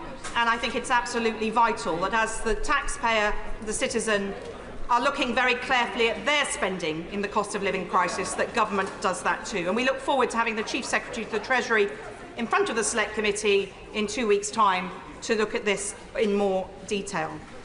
I particularly notice from the figures that she has made a good fist of ensuring that government departments have more than under the Conservatives in very many cases. And I very much welcome her work on delivering on child poverty and tackling that scourge on our society. I do note, however, in the brief glimpse I've had at the figures, that for the Department of Housing, Communities and Local Government, there is a smaller increase than there would have been, and there is this £39 billion over a decade for affordable social housing. Those children living in poverty also have the poverty of situation in many cases. So could she expand on how she's going to see that money, with her, the Deputy Prime Minister, delivered to provide that social housing that so many of those children in poverty desperately need? Chancellor. I thank my right honourable friend for that question, and I appreciate her welcoming the breakfast clubs, the free school meals, also the capping in school uniform costs to help families living in poverty, and the free school meals, as my honourable friend knows, will lift 100,000 children out of poverty. She mentions the social affordable homes grant. The affordable homes grant is going to have its biggest ever increase, and we've set that budget for 10 years to give certainty to the sector so they understand what is available. And in addition, we have set out some social rent changes to give certainty to the sector to invest for the future. Liberal Democrat spokesperson Daisy Cooper. Thank you, Madam Deputy Speaker. It's been almost a year since Labour swept to power with the promise of change, but we are still not seeing the scale of ambition needed to turn the country around. We welcome the announcement of investment in the NHS, but on its own, it won't work unless the government invests in social care too. We welcome the investment in infrastructure, but on its own, it won't work unless the government invests in skilling up the workforce we need to build it. And cutting billions from departmental budgets in real terms seems unnecessary when the government could instead go for growth and get a much deeper trading relationship with Europe, a move which could raise an extra £25 billion per year for the public purse. For as long as the government fails to truly tackle the red tape and trading barriers blocking British businesses, the government's grip on economic growth is more akin to a handbrake than an accelerator. Madam Deputy Speaker, the last Conservative government left our NHS on its knees. On their watch, waiting lists were soaring, hospitals were crumbling, and our high street healthcare was hollowed out. Can the Chancellor confirm that this funding will deliver the extra 8,000 GPs that are needed to guarantee everyone an appointment within 7 days or 24 hours if urgent? Can the Chancellor confirm that this funding will bring dentists back into the NHS and put an end to dental deserts? Can the Chancellor promise that this funding will mean that every cancer patient starts treatment within 62 days? And will she promise that the government will meet the Prime Minister's own pledge that 92% of routine operations will take place within 18 weeks? Will the Chancellor and the Health Secretary, sitting side by side, set up a crumbling hospitals task force to look at creative funding ideas to bring construction dates forward and put an end to the vicious cycle that we saw under the previous government, and false economies of delayed rebuilds leading to rising repair costs. And then, of course, Madam Deputy Speaker, there is the elephant in the NHS waiting room, the crisis in our social care services. The Chancellor knows. The Health and Social Care Secretary knows. This whole Parliament knows that today's investment in the NHS will be like pouring water into a leaky bucket if hospitals cannot discharge patients who are well enough to leave because there aren't the care workers to help them recover at home. Absolutely right. This fair pay agreement that the Chancellor talks about, of course, is welcome, but it is barely a baby step, and it is nowhere near enough to bring back social care from the brink. At a bare minimum, we need a higher minimum wage for our care workers to stop the sector hemorrhaging care workers to other sectors. So when will the Chancellor finally recognise that we will never fix the NHS if we don't fix social care too?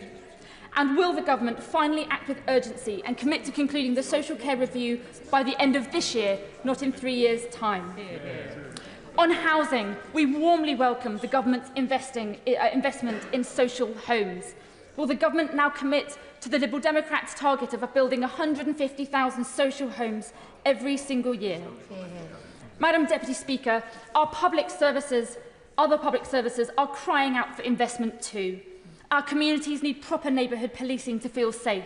Our farmers need fair support payments to keep food on our tables. And people of all ages deserve access to training and skills to build their future and to help power our economy forward. That's why it's so disappointing that the Chancellor has today made things so difficult for some of our public services, cutting unprotected budgets by billions. Yes, we know she was faced with the fallout from the most reckless and the most out-of-touch Conservative government in recent memory. But being responsible is not just about taking tough decisions. It's about having the moral courage to make the right ones. Yet this government seems determined not to adopt the one policy that could put rocket boosters on our economy and raise billions for our public services: a proper trade deal with Europe. A new bespoke customs union with the EU could boost our GDP by more than 2.2%, securing additional revenue to the tune of £25 billion a year, a huge boost to businesses and to our struggling public services too. If the Chancellor can U-turn on the winter fuel payment, thanks to a skinny EU trade pact worth just 0.2% in extra GDP, just imagine how many more U-turns she could perform with a proper trade deal worth 10 times as much. Madam Deputy Speaker, we Liberal Democrats strongly support the allocation of 2.5% of GDP on defence, but we want to see ministers go further and faster to bolster our national security in today's uncertain world. Will the Chancellor agree to cross-party talks in which we can work together to set a pathway to 3% of GDP well ahead of 2034? Will the government use some of today's investment to reverse the Conservatives' irresponsible 10,000 troop cut? And will the Chancellor make sure that investing in our national security becomes a lever for economic growth, putting a much greater emphasis on British steel producers and SMEs as we scale up our defences? And will the Chancellor ensure that British start-ups can use defence innovation for the public good?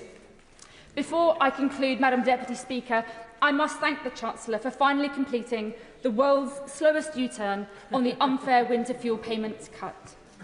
Now that the Chancellor has U-turned, will she do the right thing and backdate the payment for all those who lost out on support this past winter, but who would now be eligible under the new rules? And now the Chancellor has U-turned once, will she make it a hat-trick and also change course on PIP and carers allowance cuts as well? Perhaps the Chancellor might even look again at the growth-crushing jobs tax and other changes affecting our high streets, small businesses and family businesses, and instead look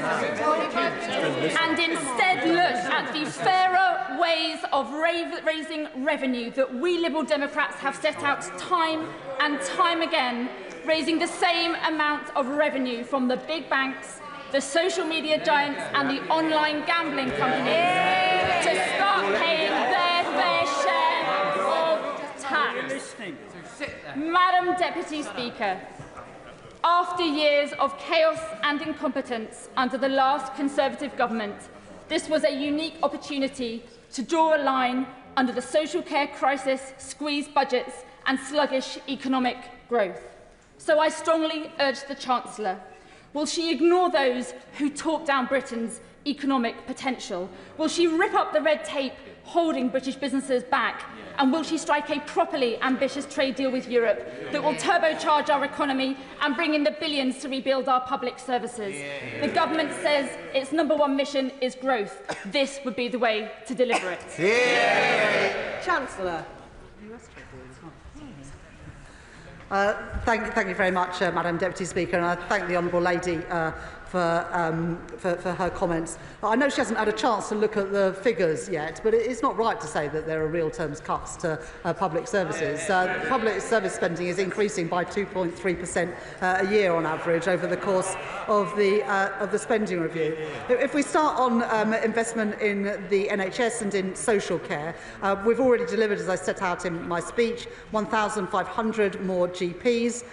We've put £26 billion already in the first phase of the spending review into the NHS. I just note that compares to the £8 billion of money you said you were going to, the Liberal Democrats said they were going to put into the NHS in their manifesto. We've already put £26 billion in, and we've put more money in today in every year of this Parliament. The new hospital programme is being rolled out, and the Health Secretary met, I think, just last week with members of Parliament who are having hospital improvements in their local communities, including with many Liberal Democrat MPs. So she should be aware that we are making improvements to the fabric of our hospitals, as well as investing in technology and scanners, etc., to improve productivity in our health service. With regards to social care, we are, as the Honourable Lady knows, we are introducing the fair pay agreement in social care. That's something that the Health Secretary and my right honourable friend, the Deputy Prime Minister, are very much committed to.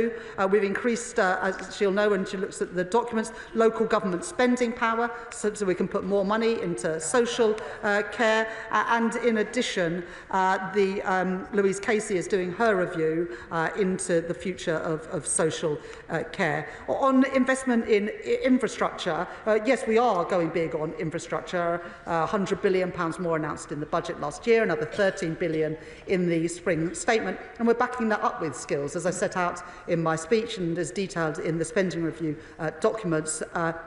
Biggest ever investment in young people's skills so that they can access the new jobs that are being created in defence, in house building, in other infrastructure too. On the issue of red tape and backing business, I mean, I just think it's a little bit ironic, Madam Deputy Speaker, when they voted against the Planning and Infrastructure Bill yesterday, that they come to the House today saying they want to do away with red tape and go for growth. Well, we want to go for growth. That's why we took that legislation through Parliament, and perhaps she'll ask her Lords in to vote for growth in the other place. On trade deals, we've done a trade deal with the US, with India and with the EU. I think that the Liberal Democrats opposed the trade deal with the US, but now apparently they think that trade deals are the way to go. Well, so do we. That's why my right honourable friend, the Business and Trade Secretary, has got 3 of them that are helping our automotive sector, our steel sector and our farming communities. On defence, yes, we will use defence spending to support growth. The Defence Secretary and I have been very clear about that, and as I set out in the speech, making Britain a defence industrial superpower. But I would just sort of say, gently to the Liberal Democrats and the Honourable Lady, if you want to support investment in public services, you've got to increase the tax rises to get there. And so they voted against the national insurance increase, which is what has enabled us to make the investments that I've set out today. Now, the Honourable Lady says she wants a wealth tax. Well, we changed inheritance tax We changed inheritance tax and the Liberal Democrats voted against it. We introduced VAT on private schools. The Liberal Democrats voted against it. So either they are serious about investing in public services, in which case they need to back the tax increases, or they want to go down the route of the magic money tree party opposite, where they're just going to borrow more to pay for things. And on the winter fuel allowance, we've made our choices clear. We're going to keep the means test, but it will be paid to people with a pension less than £35,000. I think the Liberal Democrats want to make it a universal benefit again. Oh, OK, that's just the Tories. Well, they need to explain how they would pay for it. So, look, I appreciate the fact that she welcomes some of our policies, but I would just say that the job of Chancellor and the job of government is to make sure that the sums add up. And we made difficult decisions last October, but I stand by those difficult decisions, because without them, today we would not have been able to make the investments we've made in schools, in energy and in our health service. I'm proud of what we've achieved as a government. I'm proud of the investment that we're putting in today. Yeah. Bill Esterson. Thank you, Madam Deputy Speaker. The Warm Homes Plan will mean healthier homes, it will mean warmer homes, it will see lower bills, and it will create jobs in communities right across the country. It is a very good plan, especially for those facing fuel poverty. The last government's home energy programme changed every few months, which meant that businesses couldn't plan and consumers had no confidence in it, not to mention the scandalous misapplication of fixed wall insulation. So will my right honourable friend confirm that this is a long-term warm homes plan that will deliver warmer homes and cut bills to the benefit of millions of our constituents for years to come? I thank the Chair of the Select Committee for that intervention. Warm homes is a big part of our plan to tackle the cost of living crisis. And the money that we've put into the Warm Homes plan today will mean millions more homes being able to be retrofitted with better boilers, with insulation, with solar panels. And that on average takes £600 a year of people's bills, not just for 1 year, but for every year to come. And my honourable friend is absolutely right that what we've done today is set out a 5-year package of capital investment, because it is crucial that the industry is able to plan for the future, and young people are therefore willing to train up, and businesses are willing to invest in apprenticeships. And so that's why on all of our capital spending, including the Warm Homes plan, we've set out a 5-year plan. Dame Harriet Baldwin. Thank you very much, Madam Deputy Speaker. And my constituents in Tenbury Wells, where they're seeking funding for the flood defence scheme, will have listened very closely to the Chancellor's remarks today to hear her mention flood defence capital spending, and yet it wasn't mentioned in her speech. So can she confirm that the capital that will be allocated in this spending review period to flood defences is going to be as high in real terms as it was in the previous Parliament? Chancellor. Well, the right honourable lady knows that we increased money for flood defences in the spending review in autumn last year, because we knew that there was no time to waste. So we have already increased that flood defence spending in addition to what the previous government was spending. Liam Byrne. Madam Deputy Speaker, this spending review is good for business. It's good for Britain's business because it invests in the things that British business need. It invests in skills, in infrastructure, in innovation, it cuts red tape and it supports small firms. But can the Chancellor just clarify that this spending review will also now open a new era of energy abundance for our country? The Business Committee heard directly from the IMF in Washington yesterday that high energy costs are now holding back growth. That is a consequence of the dither and the delay from the party opposite that left us with the highest industrial energy costs in Europe. Will she now confirm for the House that we are now consigning that era to our history? Chancellor. I thank my right honourable friend for his question, and he's right, we're backing innovation, backing skills, backing infrastructure, because we are backing British business. And we're also cutting red tape, as we did yesterday when we took the planning and infrastructure bill through the House, making it easier to get things built in Britain again. And as we make the investments, we want those jobs to come here to Britain, including in the energy sector, whether that is investment in small modular reactors, in Sizewell C, in carbon capture and storage, or indeed floating offshore wind. And we'll be setting out in the next couple of weeks the industrial strategy, where we'll have more to say about energy costs for business. Gavin Robinson. Madam Deputy Speaker, can I thank the Chancellor for engaging productively in the discussions around sustainable budgets for Northern Ireland, the willingness to negotiate further and the recognition that our need levels should be met. So I thank her for that engagement. Can I also thank her too for the allocations to Northern Ireland for specific community projects that have been advanced by us. Can I just say to her that she has chosen through this allocation to make a budget available for the redevelopment of Casement Park. She will know about the political nature of some of the concerns around that, and that in all previous agreements in the Executive, these things have been advanced in a balanced and a non-partisan way. This government has chosen to step into this issue in an unbalanced and a partisan way. And so what I wish to ask the Chancellor is that in making financial transactions capital available, or £50 million over the course of the next spending period, will she ensure that when there is a need, and there is, for investment in football to return to the Executive's agreement of 2011 in a balanced and non-partisan way, that she will not be found wanting? I thank the honourable gentleman for his question and the way in which he put it. I was pleased to be able to announce in the spending review today the settlement for Northern Ireland, but also money through MHCLG as well. He mentions Casement Park, and we have put £50 million in this spending review. I will arrange for a meeting for the honourable gentleman with either the Northern Ireland Secretary or a minister from my department to talk through what he wants to see. Helen Hayes. Madam Deputy Speaker, can I welcome the focus my right honourable friend the Chancellor has placed on children and young people in this spending review, with additional investment in children's social care, schools and skills. These announcements show the Government's commitment to improving the life chances of every child, and my committee looks forward to scrutinising the detail in the coming weeks. The Chancellor will know that universities are the life force of many local economies, generating jobs, improving skills and boosting life chances. Yet a number of our universities are at the brink of insolvency, and the sector has been calling for a transformation fund to help universities reform and secure a sustainable future. So can the Chancellor confirm that she will work with Cabinet colleagues to ensure that no town or city has to face the calamity of a university going bust? Chancellor. I thank the Chair of the Select Committee, my honourable friend, for that question, and appreciate her welcoming the investment in children's social care, in skills and in schools, an issue that she knows and cares passionately about.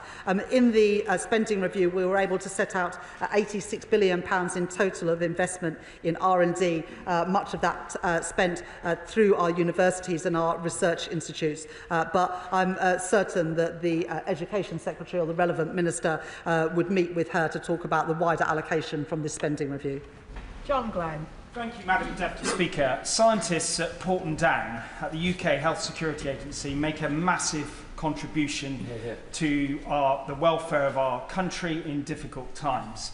10 years ago, the Chancellor's predecessor wanted to invest £525 million, moving to a single science hub in Harlow.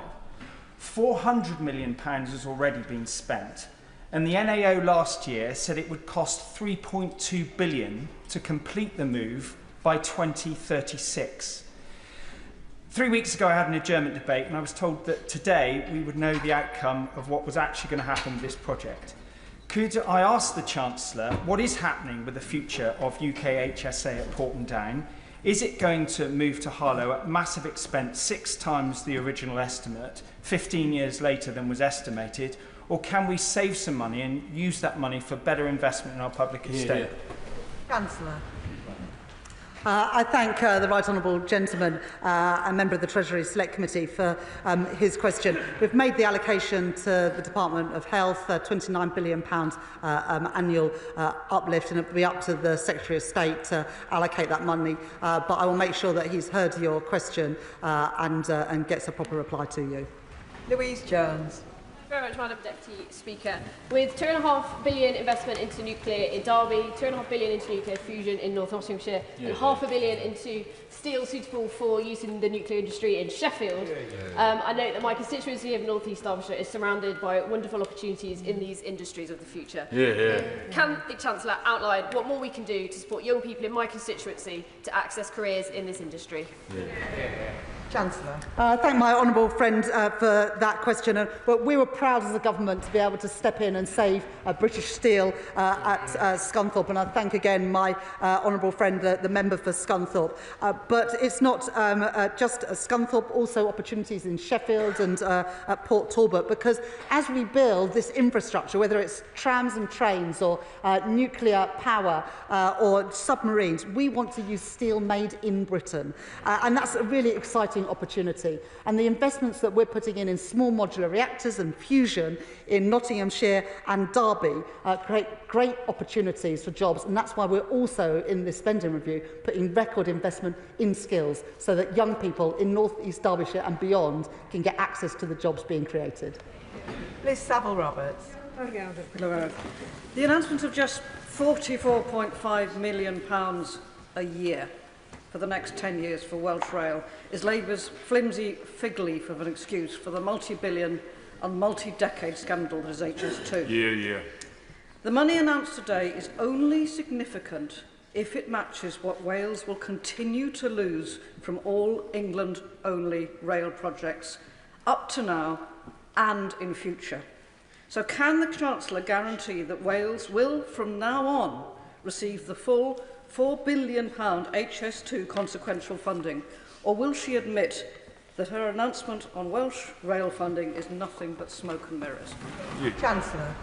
I do think saying that £445 million isn't real money. That's going to invest in those Burns Review stations, and in addition, we are putting £118 million to make the coal tip safe. Well, maybe she's not that concerned about that, but I know plenty of Welsh Labour MPs are. Matthew Patrick. Thank you, Madam Deputy Speaker. I wonder if the Chancellor can help me, because I want to write a letter to my constituents in Wirral West, and I don't know which story I should lead with. Whether it should be the record investment in our NHS to get more doctors' appointments, the money for our police to get more police on the streets, whether it should be the transport investment to get new train stations, or the money to give hungry children in my constituency free school meals. Could she help me out? I've only got one page. What should I start with? Chancellor. Well, you want to have that bit on the leaflet to remind them that you were lobbying for all of these things, so you can take the thanks. Dave Dugan. Thank you, Madam Deputy Speaker. I welcome the U-turn on the winter fuel payment. Of course, I do, and lots of my constituents will do likewise, but there's no respite in this spending review for the farmers in Scotland, the business owners in Scotland, the GP surgeries or the disabled in hospices in Scotland. And there's a real terms cut, despite what she says, to the Home Office, Foreign Office and local government in this spending review. Now, the Chancellor's an open book, Madam Deputy Speaker. She plays roulette with the economy, but I wouldn't encourage her to play poker anytime soon, because she mentioned reform and the Honourable Member for Clacton more times in her speech than she mentioned Scotland. What a disgrace. So what funding? She mentioned she's finally got round to Acorn. What funding is she going to allocate for Acorn? Because she mentioned it without a figure attached. Now, we know that if it's Merseyside or Teesside, there's £22 billion for them. How much for Acorn? Chancellor. Well, I did mention the SNP. I questioned why the SNP don't support defence investments in Scotland. I can mention the SNP again if you'd like to. Why have the SNP let down the people of Scotland with rising hospital waiting lists? Why have the SNP let down people in Scotland with more drugs death? Why have the people of the SNP let down people time and time again? We are putting money into ACON, we are putting money into a defence investment, and we are giving a record settlement to the SNP government, but hopefully they won't be there for much longer. Florence Session-Early. Thank you, Madam Deputy Speaker. And can I thank my right honourable friend, the Chancellor, for prioritising affordable housing today. This extra investment is going to go a long way to the overdue, spiralling, broken housing system, which has pushed so many people into poverty. Last year, we saw a record 126,000 households facing homelessness, and an increase of over 17,000 in 1 year alone. We see so many families placed in what we call temporary accommodation, which isn't temporary, because 5 years plus more is far from temporary. Children travelling hours to get to schools, families not having a space to grow up, and we've lost a decade of building social homes that we need. So I join with the likes of Shelter, the National Housing Federation, in welcoming investment in affordable housing and the certainty of a 10-year rent settlement.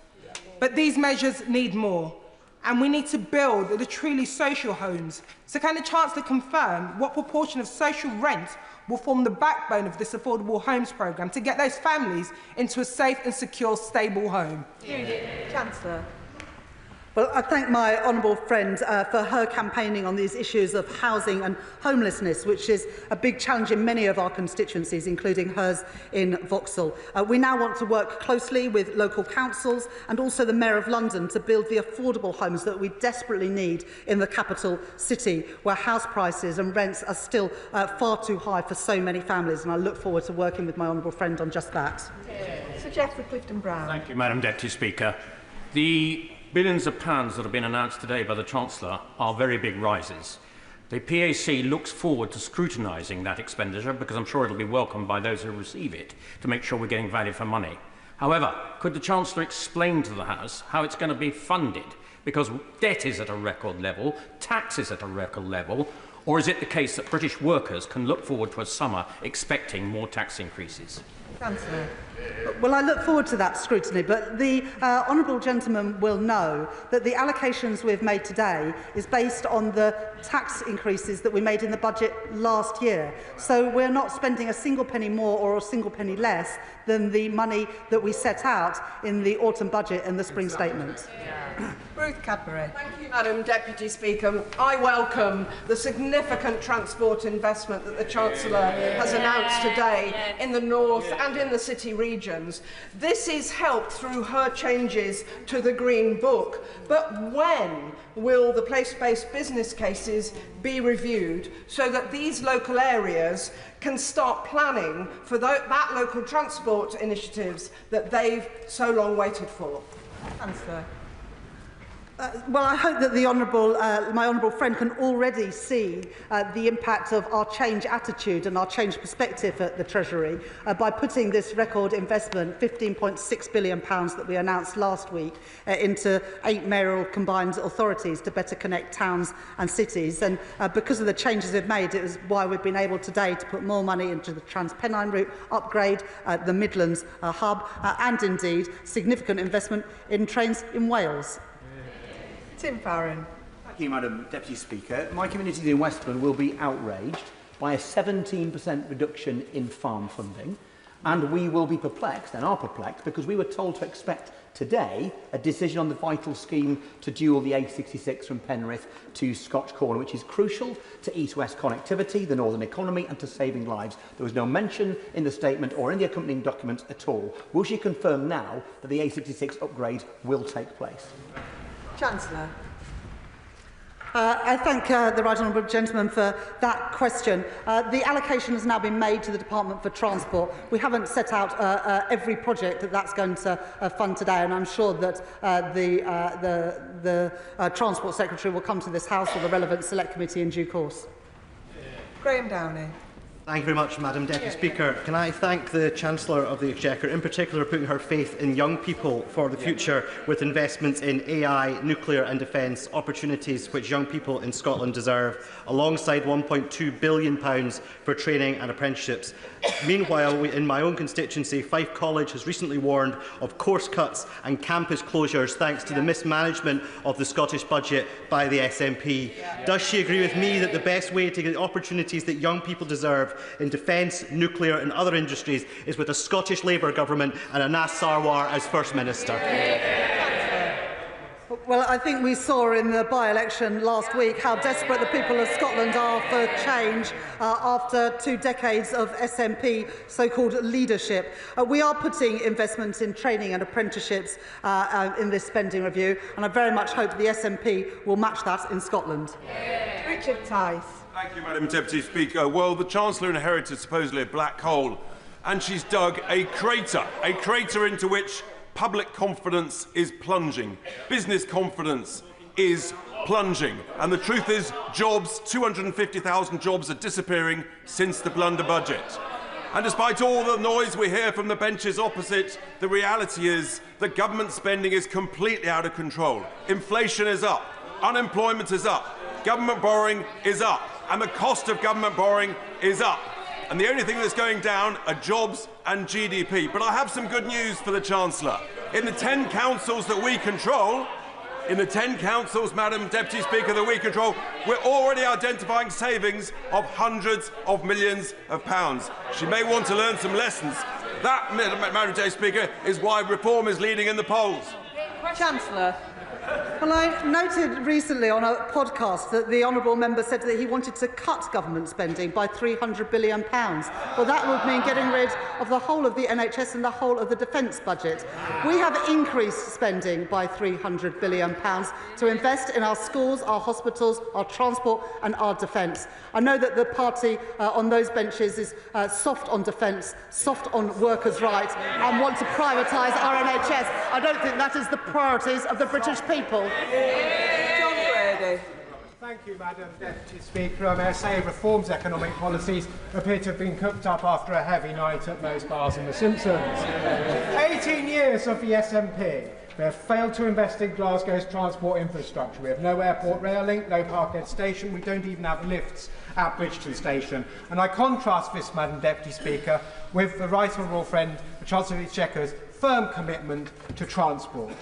Does my Right Honourable Friend agree with me that £50 billion extra for the Scottish Government to sort out the SNP's NHS waiting lists, record investment in the defence industry in Clyde to defend our nation, which the SNP object to, investment in clean energy critical for jobs in Glasgow, and continued support for the Glasgow and Clyde Valley City deal demonstrates that Scotland runs through the heart of this Labour government, and it's time we turfed out the SNP after 18 years of failure. In the spending review today, we've set out investment in defence to support jobs in Scotland, investment in Acorn to support jobs in Scotland, investment in nuclear, which will benefit the people of Scotland with lower bills, and a record settlement for the Scottish Government. It's up to them now to use that money wisely. I wouldn't hold out much hope under the SNP. Esther McVeigh. Thank you very much, Madam Deputy Speaker.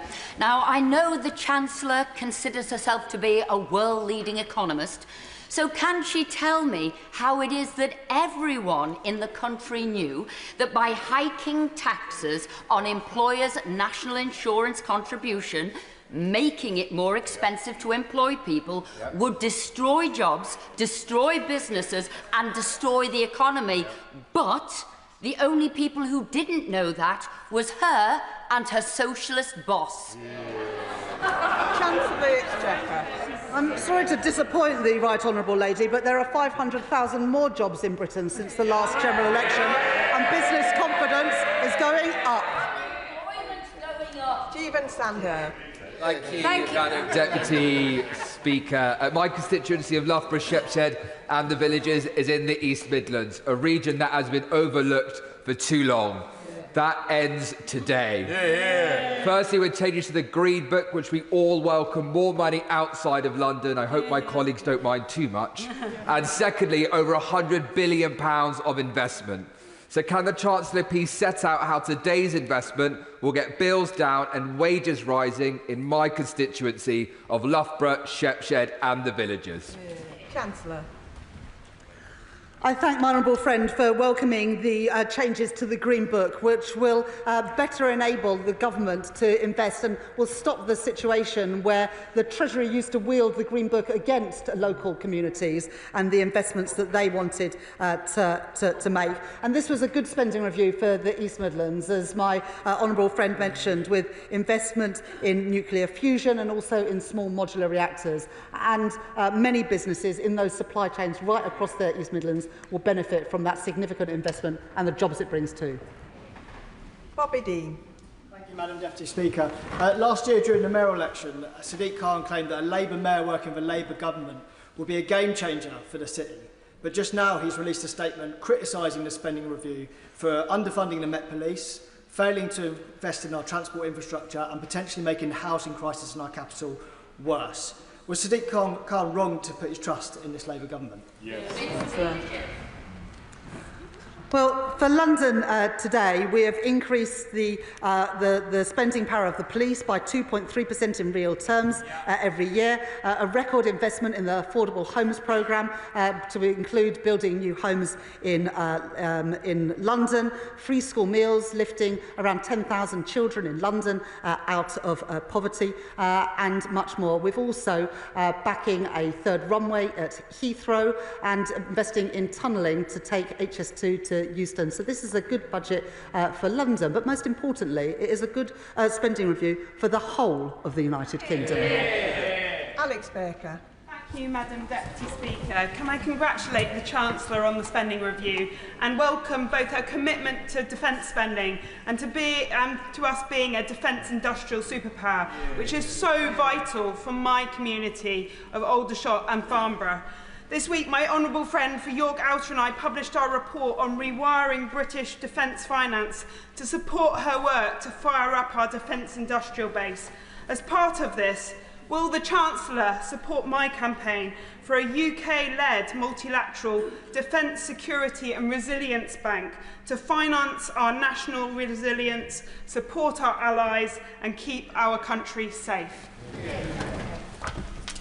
I thank my honourable friend for that question, and I also would like to thank her for the work that her and the member for York Outer, my honourable friend for York Outer, have done in making the moral case for financial services firms investing in defence, because it is what keeps our country safe. And as we uplift our defence spending, we do want to get value for money for that.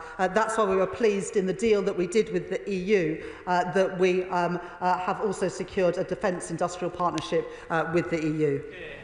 Adrian Ramsey. Thank you, Madam Deputy Speaker. Across the country, people are seeing their health services severely overstretched. School head teachers are faced with having to make cuts. And, of course, the most vulnerable people in society are now facing cuts to disability benefits. The BBC has produced analysis on the Chancellor's statement today, saying that her figures will show a sharp decline in budgets for public services after 2026. So isn't the statement that we've seen today a matter of smoke and mirrors? And will she instead consider the growing call for a wealth tax on the ultra-wealthy so she can raise the tens of billions extra needed to support our public services and restore the much-needed pride and hope in Britain? Not supporting it. It's difficult to know whether the honourable gentleman supports the spending review and the additional money that we put into public services today, or he's against it. The settlement for the NHS is 3% real terms growth a year. For the police, it's 2.3% a year. It's an increase in per pupil funding, as well as real terms increasing for the school's budget. So I'm not exactly sure what his complaint is. Nick Smith. Madam Deputy Speaker, there was a terrible, dangerous coal slip in my constituency last autumn. So the coal tips safety funding that's to be announced today is hugely welcomed. Yeah. It's great to see our Labour government standing up for Wales. Yeah. Looking forward, can the Chancellor please review the miners' staff superannuation scheme? Hard-working families deserve fairness in their retirement. I'm sure she'll give them a fair hearing. I thank my honourable gentleman, my honourable friend, for that question. I'm really pleased we were able to make this multi-year commitment around coal tips safety. We put in money as a government last year in the spending review, but that was just for 1 year. And what we've been able to do is give certainty that money will be available to do that vital work that is necessary. I thank him for welcoming it. It's a shame that Plaid Cymru did not welcome it. On the issue of miners' pension, my honourable friend has been a staunch supporter of reforms to the miners' pension scheme. We made reforms in the budget last year, but I'll make sure that the relevant minister meets with my honourable friend to discuss what more we can do to ensure a fair pension for miners in retirement. Sarah Olney. Thank you very much, Madam Deputy Speaker. London MPs were hoping to hear more about infrastructure investment in the capital in this spending review today. We are looking for spending on the Bakerloo line extension, the Croydon bottleneck. I even dare to dream that Hammersmith Bridge might one day be fixed. But all we've heard from the Chancellor is her reiterated support for Heathrow expansion. Now, the Chancellor will know that Heathrow expansion is opposed by every political party in the capital, including the Mayor of London. It is not welcome. The negligible economic benefits of expanding Heathrow are not supported, do not support the massive environmental and noise impacts that it will have on many people across the capital, particularly my constituents in Richmond Park. So can I ask her to look again at her support for Heathrow and consider the greater merits of many other infrastructure projects across London? Thank you. She started that question wanting to be a builder, and she ended that question by being a blocker. I guess that's not surprising, because the Liberal Democrats voted against the planning and infrastructure bill that came through Parliament yesterday, while we on this side of the House supported it because we want to get Britain building to create prosperity and wealth in all of our communities. We've provided in the spending review today an integrated settlement for the Mayor of London, and also a multi-year settlement for Transport for London. In addition to that, we have supported expansion at City, and we've got a in principle commitment to expansion with a second runway at Gatwick. This government is backing London, but most importantly, we're a government for the whole country, which is why we've announced significant investments right across the UK today, which are much needed. Claire Hannah.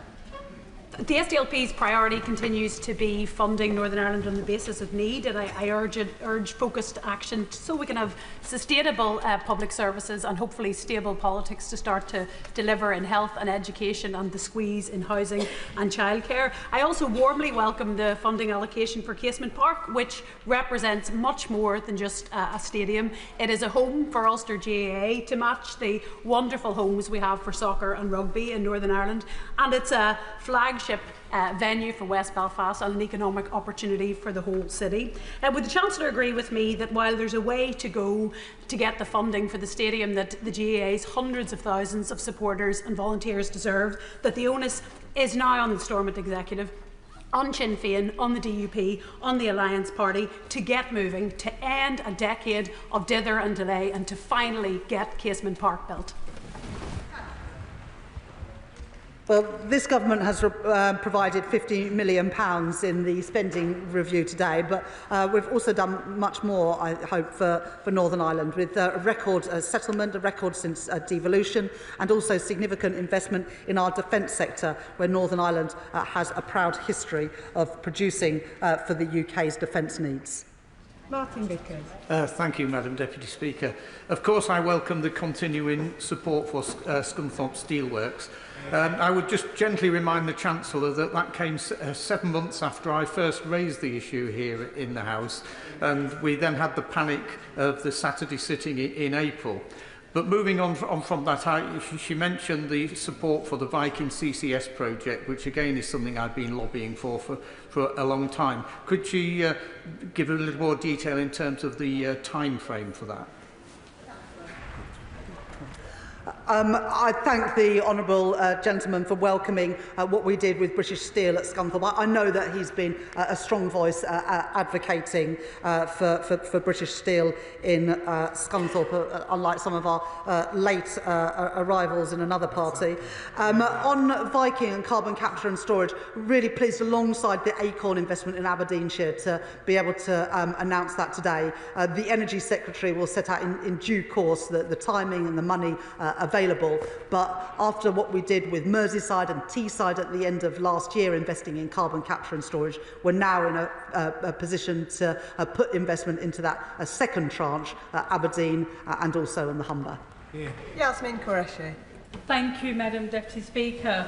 I want to thank the Chancellor for all the spending commitments that she's made, whether it's education, whether it's health or transport. But I want to particularly refer to the £39 billion that she's committing to housing. In my constituency of Bolton South and Walkden, thousands of families are still waiting for a social home, with Bolton housing waiting list about 20,000. Can I ask the Chancellor what some of the money or funding is directed towards building more social housing in areas like mine so that we can meet the need of our constituents? My honourable friend speaks powerfully about the desperate need for more social and affordable homes in all of our communities, including in Bolton. And this multi-year commitment with £39 billion of investment will help to build the social and affordable homes that our country desperately needs. And the Department for the MHCLG will now work with local authorities to bring forward those plans and get Britain building those homes that we need. Dr. Ben Spencer. Thank you, Madam Deputy Speaker. What's in some ways most interesting about the spending review is what's not mentioned. No mention of the Road Thames scheme, no mention of our rivers, no mention of the Animal Plant and Health Agency in Newhall, no mention of improvements to rail despite nationalisation of South Western Railway, almost in fact no mention of the South East at all, despite us saying that this is a spending review for the whole UK. But they do effectively confirm a third runway, despite no local engagement. Can I invite the Chancellor to come to Runnymede and Weybridge to meet people and see if their priorities are indeed hers, as she claims? It's difficult to understand exactly what the Conservative critique is of this spending review, because the Shadow Chancellor says that we should spend less, and the Honourable Gentleman has just asked us to spend more. Now, if you want to spend more, if honourable members on any side of the House want to spend more, they need to say where the money is going to come from. I'm not sure if he's got an answer to that. Verla McAvoy. Deputy Speaker, I welcome the Chancellor's statement and her steely determination to make sure that everyone in Darlington is better off. I particularly welcome the capital infrastructure projects that are not only essential for sovereign security but also for regional growth. Does she agree with me that these projects will be transformational for engineering and fabricating SMEs in my constituency, many of whom were set up and staffed by incredibly high-skilled people who found themselves out of a job when the last government turned its back on British foundation industries? I thank my honourable friend for that question. Look, she's absolutely right that what this spending review does through its investment in infrastructure is create jobs in our supply chains for small businesses in communities right across our country. And that investment in some of our foundational industries like steel offers real opportunities for good jobs, paying decent wages, good unionised jobs. And I'm really proud to be able to set out that investment and the jobs that young people in Darlington and around the country will be able to access because of the choices we've made today. Chris Coughlin. Thank you, Madam Deputy Speaker. As the Chancellor knows, our economy will only escape its difficult place if we raise economic productivity. And on the Treasury Select Committee, I introduced the Chancellor to London Business School's Paolo Sirocco's research on how using public R&D, especially defence spending, can help to do this. In the spring statement, the government used Professor Sirocco's research to upgrade long-term GDP forecasts by 11 billion a year. That's how you pay for it. So I strongly welcome the government's commitment to investing in public R&D in the spending review. But how will the Chancellor follow through to ensure that the R&D will be used to crowd in and stimulate public investment, especially from the more innovative, high-tech startups and venture capital firms, which is necessary to realise the potential of Professor Sirocco's research? I thank the honourable gentleman for that question. For every £1 of government investment in R&D, it crowds in £2 of private investment and returns £7 of benefit to the wider economy. That's why we put £86 billion of investment into R&D over the course of this spending review. Imran Hussain.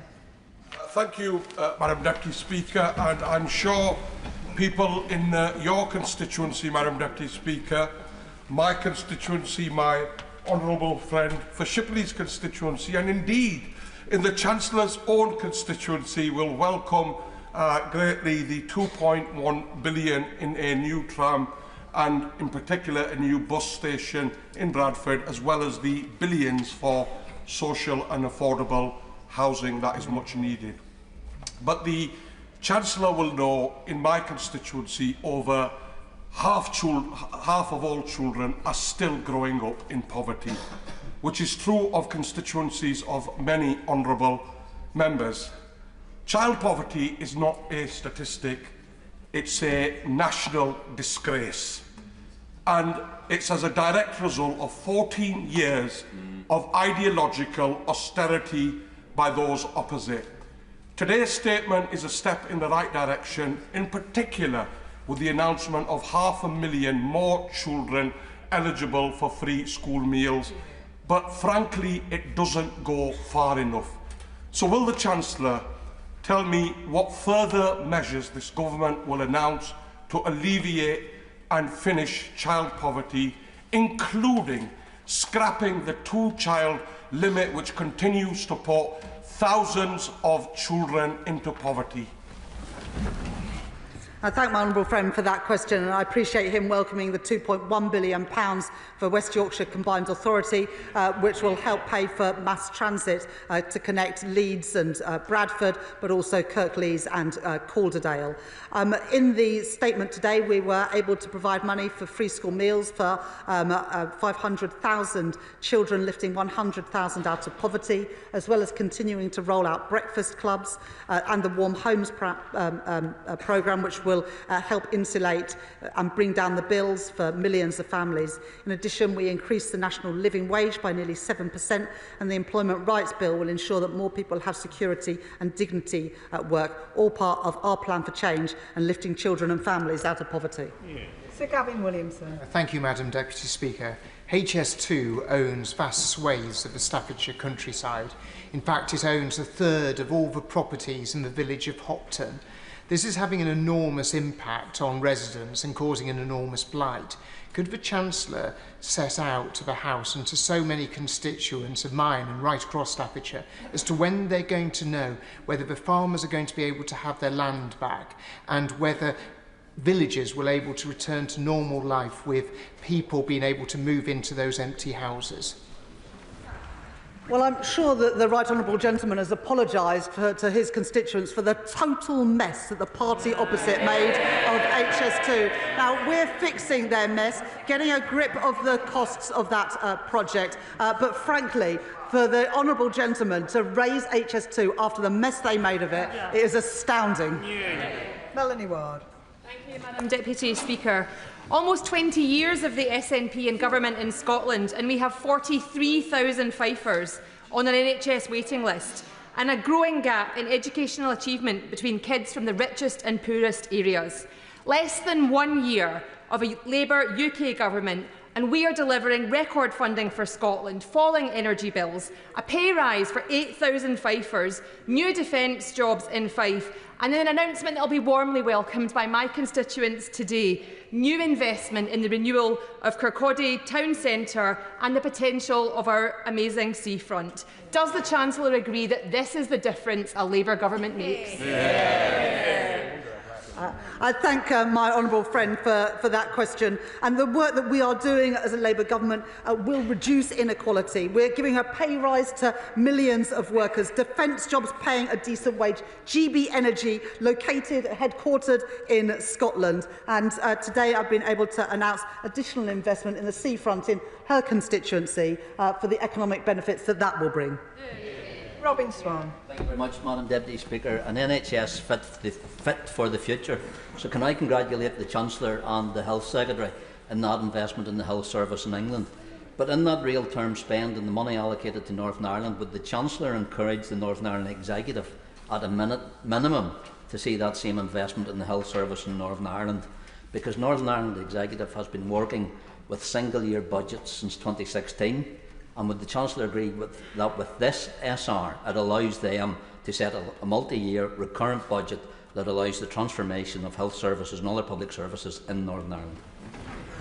The honourable gentleman makes a really important point, because what we did today wasn't just set out money for next year, but for day-to-day spending, money for the next 3 years, and for capital for the next 5 years. And that is vital wherever you are in the UK, that local councils, devolved administrations, community groups can plan for the future with confidence. And that's what we've done with this spending review. And so I would urge devolved administrations to do similar and make those multi-year settlements to give certainty for the future. Yeah. Rachel Maskell. Deputy Speaker, despite being the lowest funded unitary authority in the country, we are doing everything possible to drive down inequality in the city, but it stays at 13 years differential. So today's announcement, investment in health, investment in social housing, investment in education will make a real difference for my constituents. However, I do worry about the inequality for disabled people in our country. So will the Chancellor give assurances? I've looked through the statement. Will she give assurances that if disabled people are unable to work, that they won't be left behind either, and that we will ensure we've got the social security that they need so that they also can gain from today's statement? I thank my honourable friend for that question, and part of the investment in the north of England includes Transpennine Route upgrade, which her and I think would both very much welcome. The investments in health and education are important, but of course so too is supporting disabled people. And that's why in the spending review there is £1 billion set aside to help get people back to work, because there are many people who are disabled who are desperate to work if the right support is available. But of course the social security system, the welfare state, must always be there for people who cannot work, and under this Labour government it will be. Yeah. Adam Dance. Thank you, Madam Deputy Speaker. I heard very little about Somerset. Somerset is facing huge pressure around GP practices, affordable homes, SEND provision, reliable bus services and access to affordable energy. Can the Chancellor promise my constituents that Yeovil will not be overlooked? And does she believe that the decisions announced today leave Somerset Council and the government departments with enough to properly invest in communities in Yeovil? Let me put that right. The people of Somerset will benefit from a 3% uplift in NHS spending. The people of Somerset will benefit from free school meals if they are their children, if they are on universal credit. The people of Somerset will benefit from stronger defences and stronger borders through the investment that we have put in. This is a spending review for the whole country, including people in Yeovil in Somerset. Breat Gill. Thank you, Madam Deputy Speaker. And the Chancellor visited Birmingham last week, and she knows that the West Midlands region has the talent and the ideas to thrive. A fair settlement in today's spending review isn't just sport, it's a smart investment in Britain's future. Over 26,000 people are on the housing register in Birmingham. So can I thank the Chancellor for doubling investment in the Affordable Homes Programme and the Midlands Rail Hub announcement that I've been campaigning for? And does she agree with me that this will be transformational to deliver a decade of renewal and growth that works for everyone? I thank my honourable friend for that question. And we will build more housing. That's what the investment in the Affordable Homes Grant will achieve. But also it goes alongside transport investment, significant transport investment in the West Midlands and in Birmingham. And I was very pleased that my honourable friend was able to join me in Birmingham last week, where we were able to celebrate investment to extend the metro out to East Birmingham and then to Solihull. Lincoln Jock. Thank you, Madam Deputy Speaker. I fear that the Chancellor might... I'd like to thank the Chancellor for her statement, and I fear she may have misunderstood what my friend from Runnymede and Weybridge was asking in reference to the River Thames scheme, because he asked whether the River Thames scheme is included in the 4.2 of Teedale over 3, reference at paragraph 5121 in the statement. And the Chancellor, in reply, said he wants to put expenditure up and won't say where it's coming from. I think both he and I are asking, is the River Thames scheme funded for within the EA's half of it, because Surrey County Council pay the other half, in the 4.2 Teedale that she's announced today? She won't know the answer to that. The allocations have been made to government departments, and it will be up to the departments. The Treasury is not going to micromanage every scheme, so it will be up to departments to allocate the money in the way that they choose to. And I'm sure that the Transport Secretary will come to the House and set out those plans. Rachel Blair. Thank you, Madam Deputy Speaker. This spending review reports that there will be a report from the Office for Value for Money about temporary accommodation and the terrible waste of money that is going into the poorly procured temporary accommodation. Madam Deputy Speaker, 90,000 children live in temporary accommodation in London. Does the Chancellor agree with me that £39 billion into new genuinely affordable homes, combined with this review into the cost of temporary accommodation, is really positive for all of those children living in London who sadly do not have a permanent home into the future? And does she agree with me that this will make a transformational change in London? Yeah. I thank my honourable friend for that question, and she's spoken to me powerfully on many occasions about how much Westminster City Council has to spend on temporary accommodation, and that's why this investment in the Affordable Homes Grant is so important, not just for London but for the whole country. But there are specific issues, as I said in the answer to the question from my honourable friend from Vauxhall. There are particular challenges in London because of the extraordinary levels of house prices and rents in London. So this investment in affordable and social housing can have a big impact in London, and combined with the additional money for free school meals, the rollout of breakfast clubs, increase in the national living wage, this is a spending review to benefit people across the whole country, including in Westminster, including in London. Josh Babarinde. Thank you, Madam Deputy Speaker. Fellow Eastbournian Mark Tonra and I were gravely ill in the same ward together at Eastbourne District General Hospital last year. And because of the outdated and outgrown hospital buildings at the DGH, Mark harrowingly watched another patient opposite him die from his bay, and other patients watched Mark deteriorate with only a flimsy curtain to protect his dignity before he himself died. The delay to our new hospital will mean that many more Eastbournians will face this indignity until it's fully rebuilt come 2041. And so, short of heeding my town's calls to unlock that investment sooner, will the Chancellor at least confirm to local families like Mark's and my NHS Trust that her NHS capital expenditure will specifically be able to fund the 98% unmet cost of our maintenance backlog in Eastbourne to help more patients get the care and dignity that they deserve? I thank the honourable gentleman for speaking powerfully about his experience and the experience of his constituents. And after 14 years and broken promises from the party opposite, our hospitals are not in good enough condition. And that's why we've set out the new hospital buildings programme. But it's also why, in the spending review, we've put aside money for improvements to hospital conditions in the meantime. And I will make sure that the relevant Health Minister meets with the honourable member to talk through what that means for people in Eastbourne. Chris Webb. Thank you, Madam Deputy Speaker. Today's announcement was a great day for Blackpool. I believe Blackpool got mentioned more than any other place in the country, and the Chancellor will know the issues we faced from when she joined me in Blackpool last year and saw for herself the deprivation and the damage of 14 years of the Tories did to our town. So we should confirm today that this is just the start and the beginning of a new investment for deprived areas like Blackpool and across the country. Now we've got a Labour government and a Labour Chancellor in charge. I thank my honourable friend for that question and how you always passionately argue the case for Blackpool. And yes, there is deprivation in Blackpool, but there is also huge opportunity. And that's why we are backing Blackpool with the investment that we're putting in the spending review today. Jim Allister. Thank you, Madam Deputy Speaker.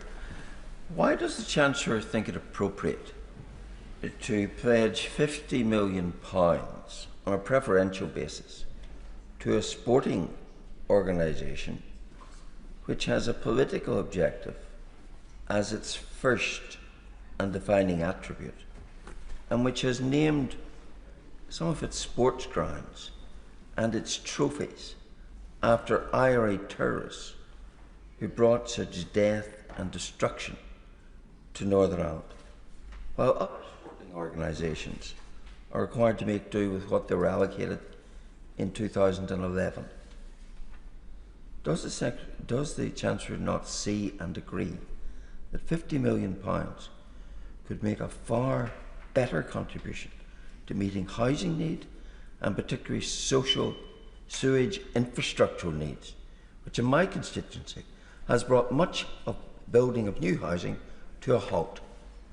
What is the priority here when matters like that are ignored? Alongside the investment at Casement Park, we've also made a record investment with a record settlement for the Northern Ireland Executive in the announcements that we've set out today. In addition to that, substantial investment in the defence sector, including in Northern Ireland. So there is plenty of money going into Northern Ireland. It now needs to be spent wisely. Alex Barris-Curtis. Deputy Speaker, thank you. And can I commend the Chancellor on her statement and pay tribute to her, to my right honourable friend, the Welsh Secretary, and all my Welsh Labour colleagues for their advocacy for standing up for Wales at this spending review. Can I particularly welcome the investment in coal tips, which will be really important in constituencies across Wales, and in rail. £445 million, turning the tide on 14 years of underinvestment by the 4 Conservatives left on the benches opposite. Can I take the opportunity to use her good offices, seeing she is here, given this substantial rail investment that has been announced, whether she will offer her support to a campaign in my constituency for Ely Mill Station to be built? Now that all those stakeholders have the money they need, they can get on with it, can't they? We did announce 2 new railway stations in Wales today with the £445 million, and in the 10-year infrastructure strategy that we'll be publishing next week, we'll be setting out more details of investments right across the UK. And I'm pleased as well that he welcomes the £118 million for that coal tips work, which I know is so important and so many Welsh Labour MPs have lobbied me about over the last few months. I'm pleased that we can deliver for your communities in Wales. Vicky Slade. Thank you, Madam Deputy Speaker. I declare my interest as a sitting councillor. I know that local government will be pleased to see that there is an increase in spending and have that clarity. But one area alongside social care which will sink councils is an area we have no clarity on. And that is the statutory override on special educational needs, which was promised time and time again, and we were hanging our hats on having it today. Can the Chancellor tell us what is happening, and can we give security to councils on special educational needs? The Honourable Lady makes a really important point that there's not a single MP in this House that would not have heard harrowing stories around parents desperate to get the support for their kids with special educational needs. And the Secretary of State for Education will be bringing forward a white paper to make the reforms that are desperately needed. But we'll make sure that we do that in partnership with the parents and children who are most affected. Chris MacDonald. Speaker. The Chancellor of the Exchequer may remember that the last Conservative Prime Minister boasted about moving funding from Teesside to Royal Tunbridge Wells, and I'm pleased to see that her statement plugs places like Stockton North back into our economy. Oh, yes. Can I thank the Chancellor of the Exchequer for agreeing to make Stockton Central one of the trailblazer areas, investing in our local facilities and also tackling fly tipping and graffiti. And does she agree with me that this statement shows that our Labour government is providing jobs for working people, providing homes for working people, and providing opportunities for our young people? I thank my honourable friend for that question, and I'm pleased that Stockton will benefit from some of those investments, because pride in place is so important for all of our communities. But some of the most deprived parts of the country have missed out on funding for too long, and that's why we're pleased to be able to rectify that and ensure, for example, through the Green Book reforms, that money goes to where it is most needed. Sammy Wilson. Madam Deputy Speaker. And can I first of all welcome the fact that, at least in real terms, the Northern Ireland budget has been maintained over the spending period, though I would point out to the Chancellor that a 0.5% real increase will not enable the Northern Ireland Executive to match the real increase in spending in health and policing, which will be taking place in the rest of the United Kingdom. But could I emphasise again the preference that she has given in this budget to money for a GAA ground? In blundering into this issue, she has given to the Executive a massive financial headache, because she requires the £50 million to be matched by funding elsewhere, requiring the Executive to find about £200 million to make up the deficit, raising expectations and, I believe, creating tension within the Executive as a result of this decision. And I think that it was wrong for her to try and interfere in the minutiae of spending of the Executive in this way. On a general point, I think that maybe in the autumn, many people who will welcome the headlines today will be regretting the tax increases that they're going to face to pay for the announcements today.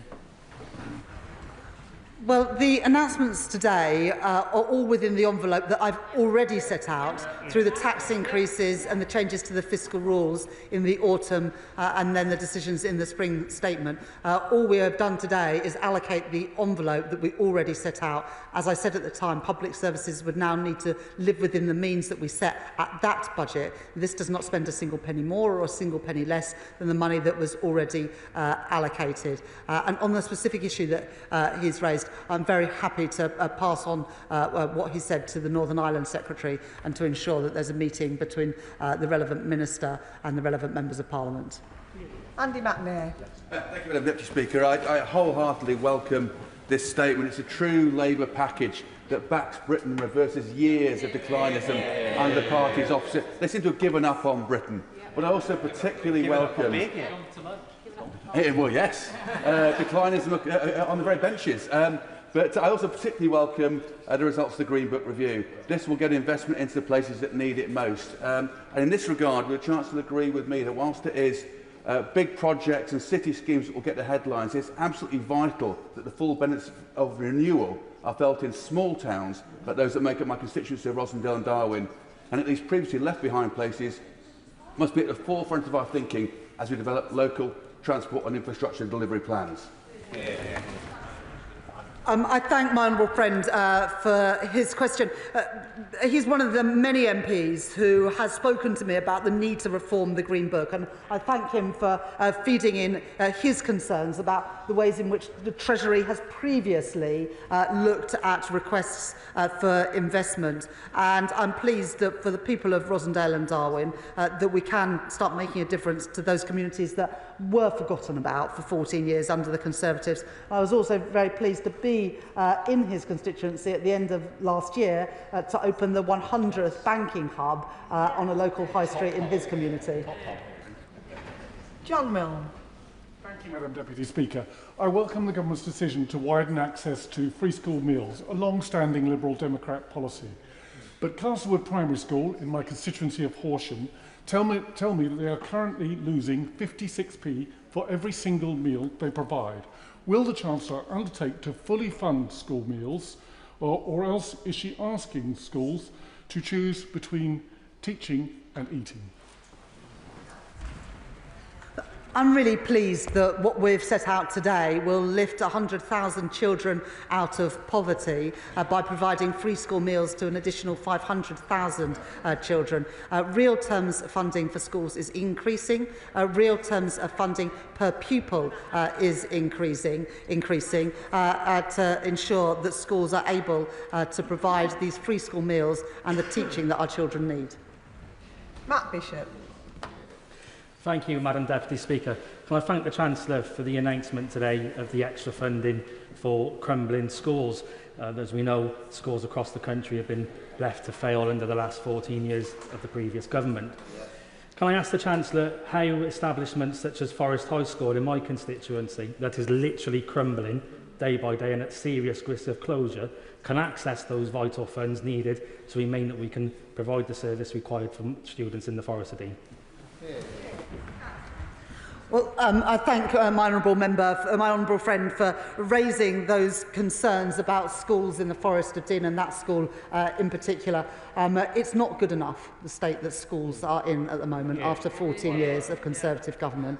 And after what they did in the 80s and 90s, I didn't think that even a Conservative government would leave schools in the state that they have. But your example is one that many MPs will be able to talk about in their constituencies as well. I will make sure that the Department for Education and the Education Secretary hears about the specific case that you've raised, because we do want to improve the conditions that our young children are taught in.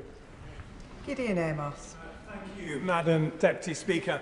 I thank the Chancellor for her statement. As well as freeing people up by tackling a social care crisis, the real way to get growth that we all want to see in this country is a target for publicly funded social homes, albeit I welcome the funding that has been found for housing, and funding for the infrastructure that communities want to see, which will unlock tens of thousands of homes. Wellington and Columpton Stations project was something I raised with the Chancellor last summer, and she said at the dispatch box that it would be going ahead because it had started. That project will bring £180 million of growth to the Cardiff-Bristol-Exeter corridor and generate hundreds of new jobs. Are my constituents right, and a genuine question to the Chancellor, are my constituents right to be dismayed that there is no mention of any South West projects in the statement today? Well, last week we set out additional money for the Mayor for the West of England, and we've also announced today a fourfold increase in local transport funding, which is something that will be available for communities across the country. But the Honourable Member says that he wants to grow the economy. It's very disappointing then that the Liberal Democrats voted against the Planning and Infrastructure Bill yesterday, which will do exactly that. Yuan Yang.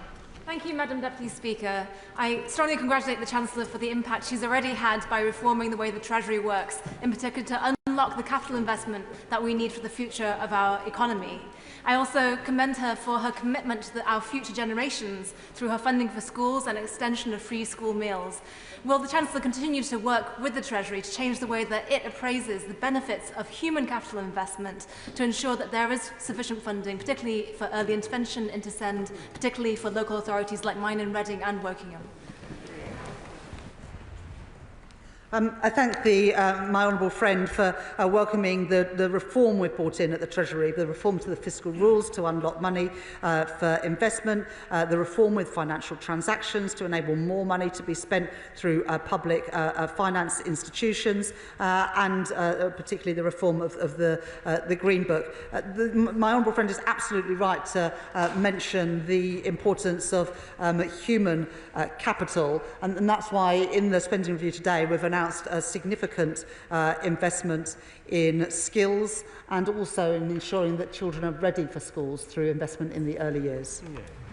Will Forster.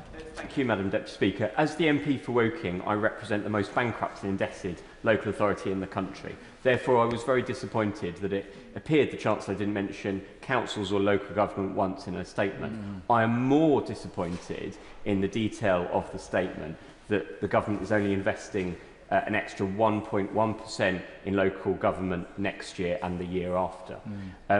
What does the Chancellor say to councils across the country and to my constituents of Woking to justify that lack of investment? Well, that's real terms increases in spending every year that this Labour government are giving to local authorities, and that compares to the Conservative Liberal Democrat administration from 2010 to 2015 that cut real spending by 2.9% every year. So I'm much happier to stand on my record as Chancellor than what the Liberal Democrats did when they had a chance of being in government. Anna Dixon. I'd like to thank the Chancellor for listening to the priorities of people in my constituency of Shipley and across the country and investing in our schools. It was great to see examples of the free breakfast clubs in action at Belden Glen and Beckfoot Priestthorpe recently. And I'm delighted to hear today that the Labour government will be putting some £2.3 billion to fix our crumbling schools. I visited Eldwick Primary School, where pupils were being taught in a temporary building with half their school out of action due to RAC. So can the Chancellor reassure those pupils in Eldwick that they can finally get back to their classrooms? I'd like to thank my honourable friend for the passion with which she speaks about schools, which is something I very much share. That's why we are rolling out breakfast clubs at primary schools. It's why we are introducing free school meals for all children whose carers are on universal credit. It's why we're putting real terms funding in to our schools and also in per pupil funding. And it's why we are addressing the terrible situation of children being taught in temporary classrooms and crumbling schools. And I'll make sure that Department for Education hears about the experience in Shipley to hopefully ensure that that school is on the list. Deirdre Costigan. Thank you, Madam Deputy Speaker. A woman came to my surgery in Ealing Southall last Friday, where she showed me photos of the one bedroom she shares with her 4 children. 5 of them sharing beds, living with black mould on the walls, and all the kids having been hospitalised with no doubt related bronchial infections. It's temporary accommodation, but she's been there 10 years, and it's not unusual. Does the Chancellor agree that today's record £39 billion investment in social and affordable homes marks an end to Conservative austerity, an end to their failure to build, and that it will finally give hope to families stuck in damp, overcrowded flats in London and across the country? It's stories like that which my honourable friend has just told, which is exactly why the Deputy Prime Minister and myself have prioritised investment into affordable homes, because nobody should have to live in those sorts of conditions in the 21st century. And with the reforms that we're making and the money that we're putting in, they won't have to for much longer.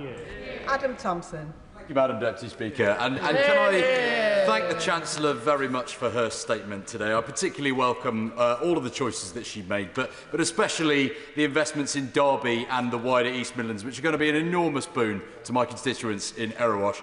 I also warmly welcome her commitment to end the use of asylum hotels in this Parliament. The Tory party let the asylum system get completely out of control. Does the Chancellor agree with me that investment now will result in savings of billions as the system gets fixed?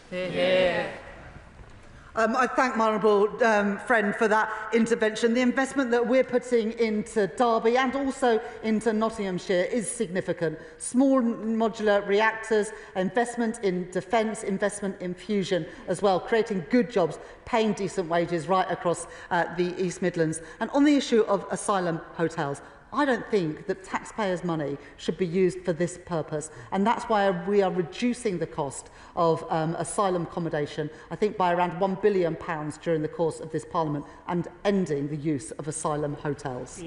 Andrew Lewin. Thank you, Madam Deputy Speaker. It is a source of pride to see a Labour Chancellor announce such a transformative programme for social housing. And my hope is that the boost to the Affordable Homes programme can also be used to help unlock stalled projects, like in my constituency in Welwyn Garden City, where's the Metropolitan Thames Valley development right adjacent to the station that needs to get motoring. So I want to thank the Chancellor for her investment today and ask if she agrees with me that our message to councils and housing associations is that we back you and now it's time for you to build.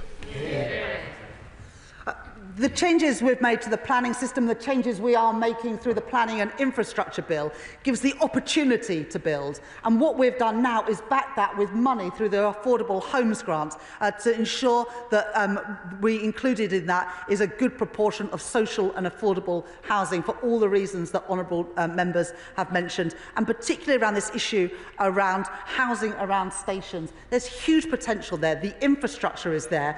We want to have the housing there too. Dr. Lauren Sullivan. Thank you very much, Madam Deputy Speaker. Can I thank the Chancellor for the spending review, and after being a local councillor for nearly a decade, Local austerity is over, so thank you. In Gravesham, Labour-led council, we have given thousands of permissions for stalled brownfield sites. Many of these are needed for the homes that we need in Gravesham. Can I seek reassurance from the Chancellor, that that this could be supported by Homes England to deliver and retain council, social and truly affordable homes for our community? I thank my honourable friend for that question. I know that there is a great need for affordable homes in Gravesham, and what we've set out at the spending review today, as well as the planning reforms that we've brought in and continue to bring in, opposed by, I think, all of the parties opposite, we can get those homes built for local families in Gravesham. Jack Abbott. Thank you very much, Madam Deputy Speaker. And can I also welcome a huge raft of announcements today, not least the announcement that we're going to be expanding free school meals, which will benefit 6,500 children in Ipswich. But I also want to celebrate the enormous multi-billion-pound green light for Sizewell C. We all know its national importance, from energy security to powering 6 million homes, but I can't overstate the difference this will make, particularly to young people in Ipswich and Suffolk, which now have the promise of a skilled, secure, well-paid job. So can I thank the Chancellor from the bottom of my heart for the investment in my town and my county, and can she expand about how else the new age of nuclear will benefit our whole country?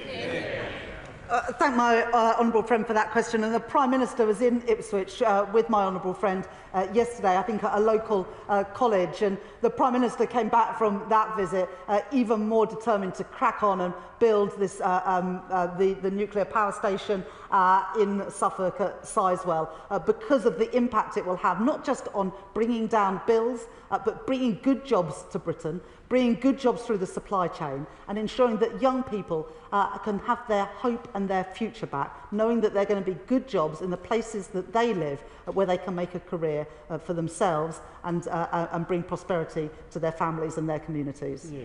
Daniel Francis. Thank you, Madam Speaker. I know my constituents across Bexleyheath and Crayford will welcome the investment the Chancellor has announced today for new affordable housing.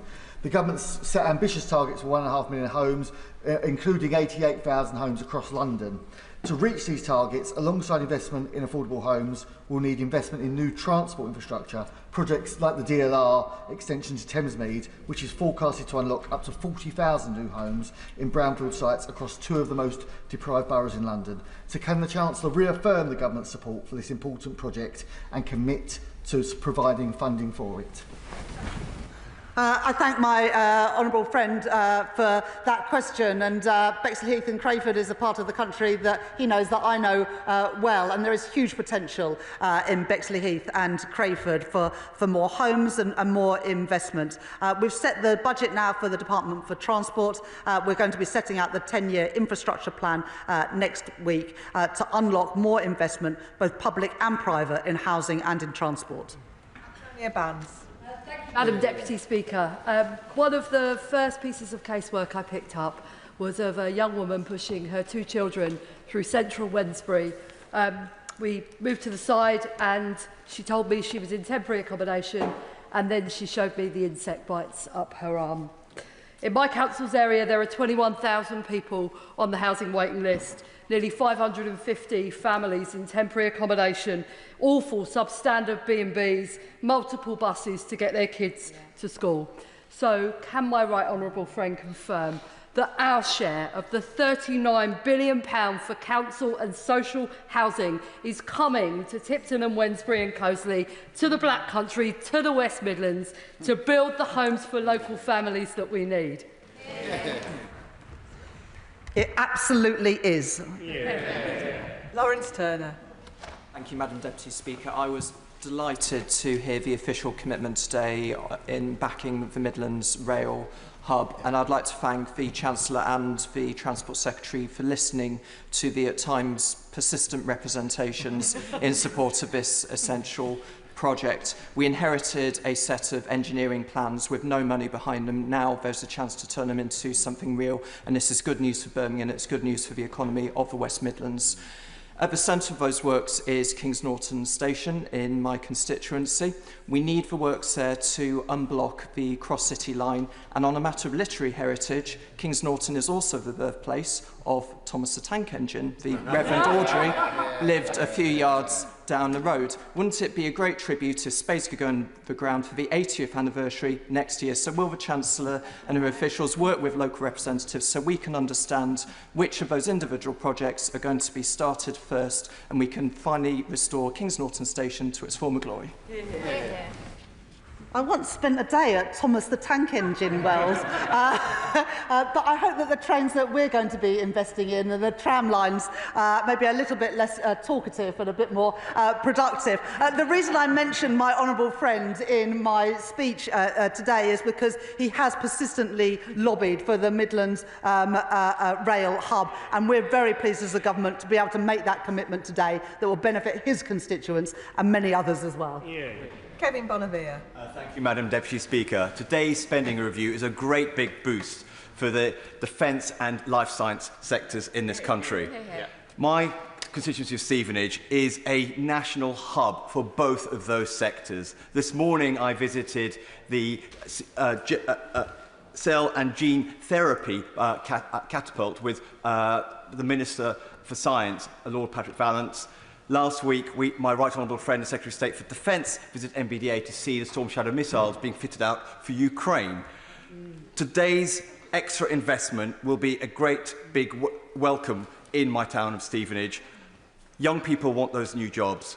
When can they expect to see the benefits of that new investment? There's huge opportunities in Stevenage, both in life sciences and in the defence sector, to take advantage of the investment that we're putting in, whether that's in R&D or lifting defence spending to 2.6% of GDP in the next 2 years. And I know that businesses, working with their tireless local MP, will make sure that that investment gets to Stevenage. Sam Rushworth. Madam Deputy Speaker, a third of children in Bishop Auckland live in poverty, and so I welcome today's spending review, which set out how they will benefit not just from the free breakfast clubs, but also the extension to free school meals, for warmer homes, more access to sports and the arts, and also, frankly, that their parents will be getting the pay rises that they deserve under this Labour government. But many of those children live in deprived neighbourhoods, which have seen big cuts to social infrastructure over the last 15 years, including the closure of swimming pools, youth clubs, Shorestat centres for sure, boxing gyms and the likes. So I noted with interest on page 36 a reference to 350 deprived communities across the UK being invested in by this government, and I wonder if the Chancellor could say more about that, because there are no figures actually in here, and if she can't give a full answer today, if I could engage with her office on this. This will be a scheme operated from MHCLG. We announced some of the neighbourhoods that will benefit from that investment today. This is not something that neighbourhoods will have to bid for. This will go to the communities that need it most, and the Deputy Prime Minister will be setting out in due course all of the 350 neighbourhoods that will benefit from this investment. Joe Powell. Madam Deputy Speaker, under the Conservatives, London's housing crisis escalated to dangerous levels with one child in every classroom in temporary accommodation. So I warmly welcome the £39 billion for the Affordable Homes Programme, but also the 10-year rent deal and the new low-interest loans, but also something I've been pushing for, and I can see the Minister for Building Safety has entered the chamber, which is equal access to the Building Safety Fund for housing association, so that money can go towards improving conditions of homes and not to remediation. Can the Chancellor outline how this package will tackle London's housing crisis, including in my constituency, one of the most unequal parts not only of London but of the country? I thank my honourable friend for that question, and it's good to see the Minister in his place to hear it too. It's really important that as we invest in the social and affordable housing our capital city but our whole country needs, that we're investing in the right places, but also it has the potential not just to provide the homes that people need, but also reduce that pressure on local authority budgets and national budgets, where so often they are picking up the costs of failure because of the failure of previous governments to invest in social and affordable homes. Jacob Collier. Thank you, Madam Deputy Speaker, can I also warmly welcome the investment in the Midlands Rail Hub, which will mean 150 extra trains a week through Burton, and the investment in Rolls-Royce in the small modular reactors and nuclear subs that will benefit my constituency and local jobs. She announced a huge package around transport, and she will know that I've been pushing for improvements on the A50, A500 and infrastructure around Branston Bridge. Can she say more about when we can expect an announcement on the road investment strategy?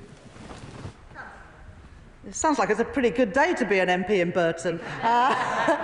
We're pleased to be able to make those investments both in the Midland mainline hub, but also those investments in nuclear technology, as well as the additional housing investment that will go into Burton and places across the country. The allocation has been made to the Department for Transport, and the Secretary of State will set out in due course, and we will be setting out more detail in the 10-year National Infrastructure Plan next week. Yeah. Joanna Baxter. Thank you, Madam Deputy Speaker. 14 years of the Tories, 18 years of the SNP have left many Scottish high streets in desperate need of investment, including those in my constituency of Paisley and Renfrewshire South. So I welcome the Chancellor's announcement today to invest in new community funds, bringing the total of UK Government direct investment in Scottish local growth funding to almost £1.7 billion. So can I ask my right honourable friend if she would agree to come to Paisley to see why Paisley High Street deserves a slice of that very substantial pie? Yeah. Well, I thank my honourable friend for that kind invitation. I look forward to being with her in Paisley and Renfrewshire before too long. It is the case that too many high streets, after 14 years of Conservative government, but the additional 18 years of SNP government in Scotland has left many communities on their backs. And the investments that we've announced today in this spending review, and particularly the multi-year nature of these investments, is about turning those communities around so that more people can have pride in the places that they live. Elsie Blundell. Thank you, Madam Deputy Speaker. I welcome the Government's announcement of an additional £2.5 billion into Greater Manchester. This will have a real benefit for my constituency and the town of Haywood, which will get the tram for the first time. What can the Government do, together with the Greater Manchester Combined Authority, to make sure we get shovels in the ground as quickly as possible? Chancellor. I thank my honourable friend for that question, but I would also like to thank her for the lobbying that she did. Because of the efforts of my honourable friend, Haywood will now get that metro station, and working together with the Mayor of Greater Manchester, we will ensure that those spaces are in the ground quickly so that her constituents can benefit from this additional investment that this government is putting in. Dr Zabir Ahmed. Madam Deputy Speaker, it's clear from my right honourable friend's statement today that she understands Scotland and she has left no stone unturned in backing Scotland's economy. But my right honourable friend's ambition, unfortunately, despairingly, is not matched by the SNP government in Holyrood. So will she join me in urging the SNP government to end their ideological blockade on the defence industry, on the nuclear industry, so that finally my constituents in Glasgow South West can access the skills, the jobs and the prosperity that this Labour government is investing in? Chancellor. In the statement today, we were able to announce investment in Acorn in Aberdeenshire, investment in Great British Energy, headquartered in Scotland, and of course substantial investment in defence, £11 billion extra by the end of the spending review period to keep our country, keep our continent of Europe safe. Scotland and Glasgow has a proud tradition in defence sectors, but an ambition that's not matched by the SNP government. This Labour government is backing defence across the whole UK, including in Scotland. Amanda Martin. Thank you, Madam Deputy Speaker. I'd like to thank the Chancellor for listening to me on behalf of Portsmouth residents in today's review. Be that in commitment to investment in building British in our defence sector, backing our SMEs, investing in our country's securities and investment in our Royal Navy base. Or investment in our NHS, investment in education, young people and indeed across our public services. And something really important to my constituency is housing. With £39 billion affordable housing pot and a local growth funding targeted to reach 100 communities, under Labour there is now a real chance to address housing needs in Portsmouth. Madam Deputy Speaker, I'd like to ask the Chancellor how I can work with her and the Deputy Prime Minister to ensure this ambitious investment is wholeheartedly embraced by my Lib Dem Council, so we can ensure that they are as ambitious as we are for Ports of People, and so we can finally see action, Madam Deputy Speaker, and finally see much-needed homes for the people of Pompey. Chancellor. I thank my honourable friend for that question, and I think the whole House pays tribute to the people of Portsmouth and their commitment to our country's defence. On affordable housing, well, look, in the planning and infrastructure bill and the planning reforms we've already announced, we're enabling the building of these homes. And what we're doing today with the £39 billion is putting the money there so that we can build social and affordable homes. But it is disappointing that Liberal Democrats don't back our planning and infrastructure reforms, because unless you back those, it is very hard to get Britain building again and very hard to build the 1.5 million homes that people in Portsmouth and our country desperately need. Jill German. Thank you, Madam Deputy Speaker. I warmly welcome the Chancellor's statement and, like my honourable friend, in particular, the historic £445 million of investment into our rail in Wales. And I'd also like to echo his thanks for the tireless representation of our Secretary of State for Wales and our Welsh Labour MPs. For my constituency of Clwyd North, this means vital funding for Network North Wales to seamlessly connect with the Northern Powerhouse Rail, bringing us closer to realising the ambitious vision of our UK Labour government, our Welsh Labour government and our Labour Metro mayors. So does the Chancellor agree with me that it's only with Labour working together that we can truly deliver for the people of North Wales? Chancellor. We've finally got a Labour government here and a Labour government in Wales to work together for the people of Clwyd North and all people right across Wales to make those investments, including the significant investments today that we've announced in transport. And I'd like to pay tribute to all of the Welsh Labour MPs who have lobbied me so extensively to get this investment into Welsh Rail. I was left with no doubts about what the priority was for the people of Wales: transport investment, as well as the investment that we put into coal tip safety. And I'm pleased to have been able to set that out in the spending review today. John Slinger. Thank you, Madam Deputy Speaker. In the age of anger that our opponents seek to exploit, we need a responsibility revolution. And this government has taken responsibility by taking tough decisions to stabilise the economy and carry out the long-term reforms. So, does my right honourable friend agree that it's her responsible approach, not cakeism 2.0, trussonomics or reforms fantasy economics, that enables today's very welcome investment that will benefit my constituents, whether it's in healthcare or indeed the green transition and defence investment that will help GE Vernova employ hundreds more people in my constituency of Rugby? Chancellor. I thank my honourable friend for that question. We had to make difficult decisions last year to put the public finances on a firm footing after the appalling economic management of the party opposite, which sent interest rates soaring and put pensions in peril. Something that was welcomed, I think, a big supporter of Liz Truss, the current Shadow Chief Secretary to the Treasury, and that's why he's got the word shadow at the front of his name. Economic responsibility is absolutely essential. I set out the envelope for public spending in the budget last year, and we've allocated that money today. Not a penny more, not a penny less. Mark Ferguson. Thank you, Madam Deputy Speaker. A Labour government, a Labour Chancellor, a Labour plan. 500,000 children getting free school meals.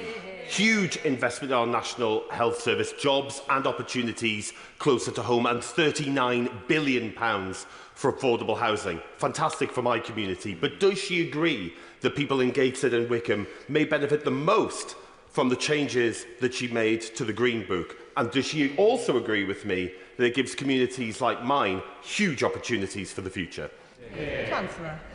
My honourable friend has been a big advocate of reforms to the Green Book, and we're pleased to be able, after setting up that consultation in January, announce those changes today to get more investment in places including in the north of England, in Gateshead and Wickham. But my honourable friend is also a big champion for free school meals, and I'm really pleased that in this spending review 500,000 more children will get free school meals, lifting 100,000 children out of poverty. Lorraine Beavers. Thank you, Madam Deputy Speaker.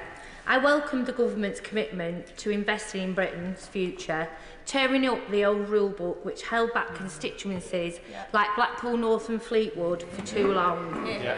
My constituents need to feel the benefits now. We need better transport infrastructure, including our train line reopened, and more jobs. Can the Chancellor confirm that Blackpool North and Fleetwood will get the attention the party opposite refused to pay it? I thank my honourable friend for that question, and Blackpool will benefit from the Affordable Homes Programme, from the free school meals for children, from the rollout of breakfast clubs, but also stands to benefit from the increase in the local transport grant, which we're increasing fourfold compared to the plans we inherited from the party opposite. Jim Dixon. Thank you, Madam Deputy Speaker.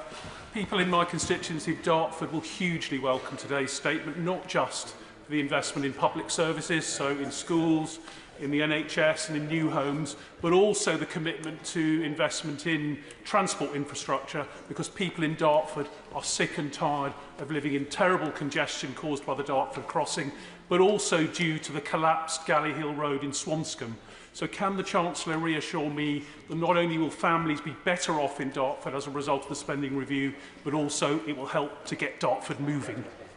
You've got the I thank my honourable friend for that question. And in January this year, I did give this government's backing to the Lower Thames crossing. We've set out the allocation for the Department for Transport and the Secretary of State for Transport, and the 10-year infrastructure plan will set out more detail in due course. Claire Hughes. Deputy Speaker, can I thank the Chancellor for her statement and for what is a record-breaking settlement for the Welsh Government to invest in public services in Wales. Right. On rail, so I understand that the honourable member opposite might not be happy with the announcement, but I'm sure that my constituents in Bangor Aberconwy, as well as those of my constituency neighbour for Clwyd North, will be absolutely delighted. They rely on the North Wales Main Line to get to work. So will the Chancellor agree with me that investment in rail is about so much more than trains and tracks? It's about connecting people across Wales with opportunities and jobs. Chancellor. I thank my honourable friend for that question and also for making those representations to myself and to the Secretary of State for Transport of the importance of better rail connections so that people in Bangor and Aberconwy and across North Wales can better access good jobs and public services. And that's why we've put that £445 million in at the spending review today. And the final question, Gregor Poynton. Thanks all for staying. Thank you, Madam Deputy Speaker. I warmly welcome the Chancellor's statement today. It shows that this Labour Government is investing in Scotland's renewal, and I particularly welcome the funding allocation for the Acorn Capture Storage project. It is a project that will unlock billions of pounds of private investment and create high-quality jobs in Scotland. I can ask then the Chancellor how this will create jobs in my constituency of Livingston and also support sites like Grangemouth to thrive. Chancellor. I thank my honourable friend for that question. And after backing Teesside and Merseyside for carbon capture and storage last year, we're really pleased today to be able to announce the tranche 2 of carbon capture and storage with backing for both Acorn and Viking. And we will crack on and get that investment to Aberdeenshire, as well as the investment that we're putting into Great British Energy. We know the huge potential that Scotland has to contribute to those jobs and industries of the future, whether that's in energy security, defence and so much more. And that's why we are backing Scotland with this spending review. That concludes the statement. Point of order, Liz Saville-Roberts. And I have endeavoured to contact the Minister as well. During Wales questions, the Secretary of State accused me of unintentionally misleading the House when I raised concerns about the reclassification of the East-West Oxford to Cambridge rail line as an England and Wales project, thereby denying Wales its full share of consequential funding. She claimed that the previous classification as England only was merely, and I quote, a Conservative publishing error, and insisted all heavy rail projects would now be classified in such a way so as to deny funding, of course, to Wales. To my surprise, however, The 2025 Statement of Funding Policy still lists the Oxford and Cambridge line as England only. This contradicts the Secretary of State's assertion and raises questions about the accuracy of her comments in the House. What steps should I take when I have been effectively accused of misleading the House, yet Treasury documents suggest that it is the Secretary of State who has done so? I thank the honourable member for giving notice of her point of order. The Chair is not responsible for the content of members' speeches. However, the Treasury front bench have heard the honourable member's point of order, and I am sure that the Secretary of State will seek to correct the record if necessary. Point of order. Point of order, Jim Allister. Thank you, Madam Deputy Speaker.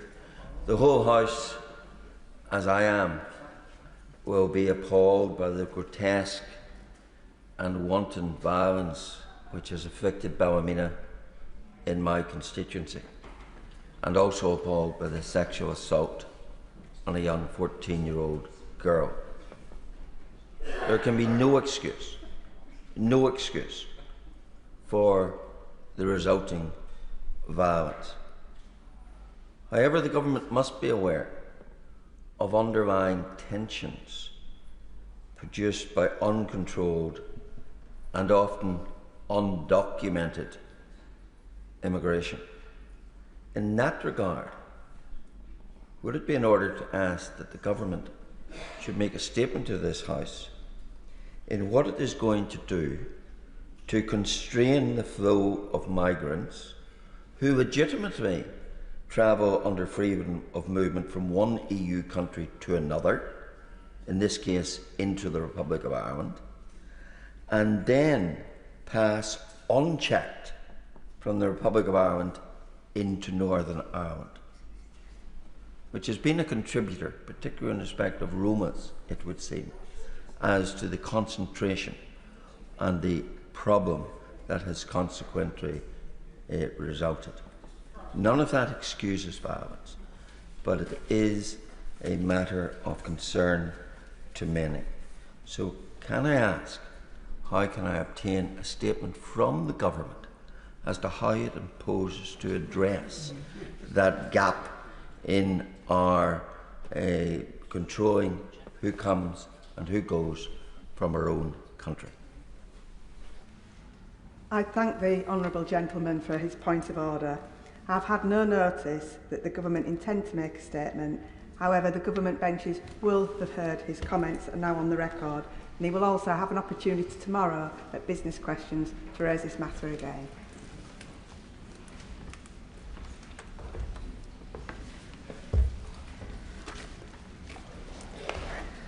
We now come on to the presentation of bills. Presentation of Bill, Mr. Richard Holden. Animal Shelters Licensing Bill. Second reading what day? Friday the 20th of June. Friday the 20th of June. We now go on to the 10-minute rule motion. Letterboxes positioning. Annalise Midgley. Madam Deputy Speaker, I beg to move that leave be given to bring in a bill to amend building regulations to require letterboxes in new buildings and front doors to be positioned in accordance with British Standard EN 13724/2013. Madam Deputy Speaker, this government says it wants to raise standards and focus on delivery. So I have got a perfect bill for them. It's the letterbox positioning bill. Last Christmas, I visited the Royal Mail delivery office in my constituency in Huyton. I watched our posties working flat out, and it really hit home how hard they work, whatever the weather, whatever the conditions. And I asked, what could I do to help? They said, sort out those low-level letterboxes. Because they're worried that one of these days, one of them could get a life-changing injury just doing their job. like Lancaster postie Anthony Quinn, who lost the top of his finger after a dog lunged through a letterbox and bit him. He was just doing his job, delivering the post. Or like South London postie Andrew Burge, who was attacked through a letterbox by a dog that locked onto his hand and wouldn't let go. He suffered serious damage to his ring finger. He was just doing his job, delivering the post. Or like Wakefield postie Elaine White, who lost the top of her finger in another attack. The damage was so bad, the doctors could not reattach it. That's permanent, life-altering. She was just doing her job, delivering the post. During my visit to the delivery office, posties showed me scars and injuries from the dog attacks through letterboxes. And Madam Deputy Speaker, members across this House will have countless stories and first-hand experience of our campaigners getting dog bites, delivering leaflets to low letter-level boxes. Around 1,000 of our posties have had their fingers partly or fully bitten off through a letterbox in the past 5 years. It is clear to me that letterboxes have reached a new low, and it's time we in this House raise them. Because when a letterbox is down by your ankles, any dog can bite, draw blood or sever a finger or two. Madam Deputy Speaker, it's not just dog attacks. Low-level letterboxes forced our posties to stoop repeatedly, day in, day out. We've all been there on our leaflet delivery as we walk down the path and see a low-level letterbox. The heart sinks. The only thing lower than the letterbox is the mood of anyone who has to use one. Posties have to do this every single day, dozens of times.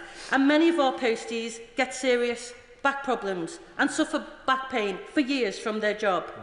Royal Mail recorded over 18,000 back-related injuries in just 1 year. Some of these posties are with us in the gallery today. Thank you for coming here and thank you for all you do for us. And their union, the CWU, has campaigned for this change since 1958. Why hasn't it happened yet?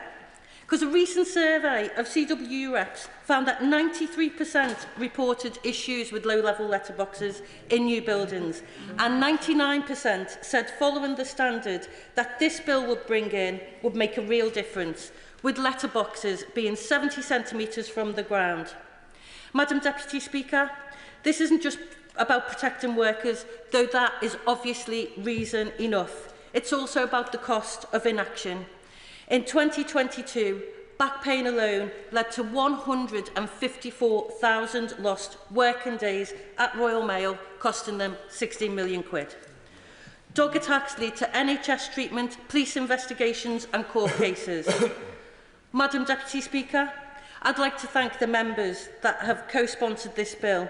It's also a change supported by posties up and down the country, the Royal Mail itself, and I believe across this House. Because it was former Conservative member for Chelmsford who brought forward a similar bill in the last Parliament, which had widespread support. I'd like to pay tribute to her and the work that she did. I'd like to pay tribute as well to my friend from Corby and East Northamptonshire, sitting next to me, who is himself a former postie and CWU Regional Secretary. And I know that this is something that can unite us all, because when I asked a question on this issue some months ago in this chamber, there were cries of "hear, hear" from across the House. That's rare. Madam Deputy Speaker, this should be a simple fix, because the current British standard is that a letterbox height should be at least 70 centimetres off the ground. Right now it's advisory. This bill would make it mandatory. This isn't about asking people to change their existing doors or letterboxes. This bill is just about low-level letterboxes on new buildings, residential and commercial. This Labour government will build 1.5 million new homes this Parliament, and I welcome the Chancellor's announcement today in the spending review of £39 billion to help build new social and affordable housing. But let's make sure they're built right, so that posties don't go to work in fear of injury. Let's build them without burdening our public services with the cost of those injuries. As a Labour government, we take our duty to look after working people seriously, and this bill will do just that. Madam Deputy Speaker, loads of other countries like Ireland, Portugal and Belgium have already banned low-level letterboxes. Why are we behind them? Let's catch up with our neighbours on this. Let's raise the bar, or height, literally, on letterboxes.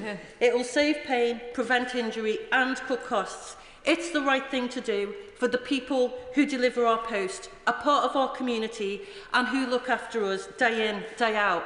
And we will never forget the role that they played during the COVID pandemic.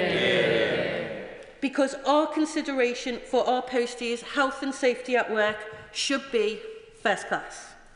So I ask this House to give this bill the stamp of approval and get it signed, sealed, delivered. As a frequently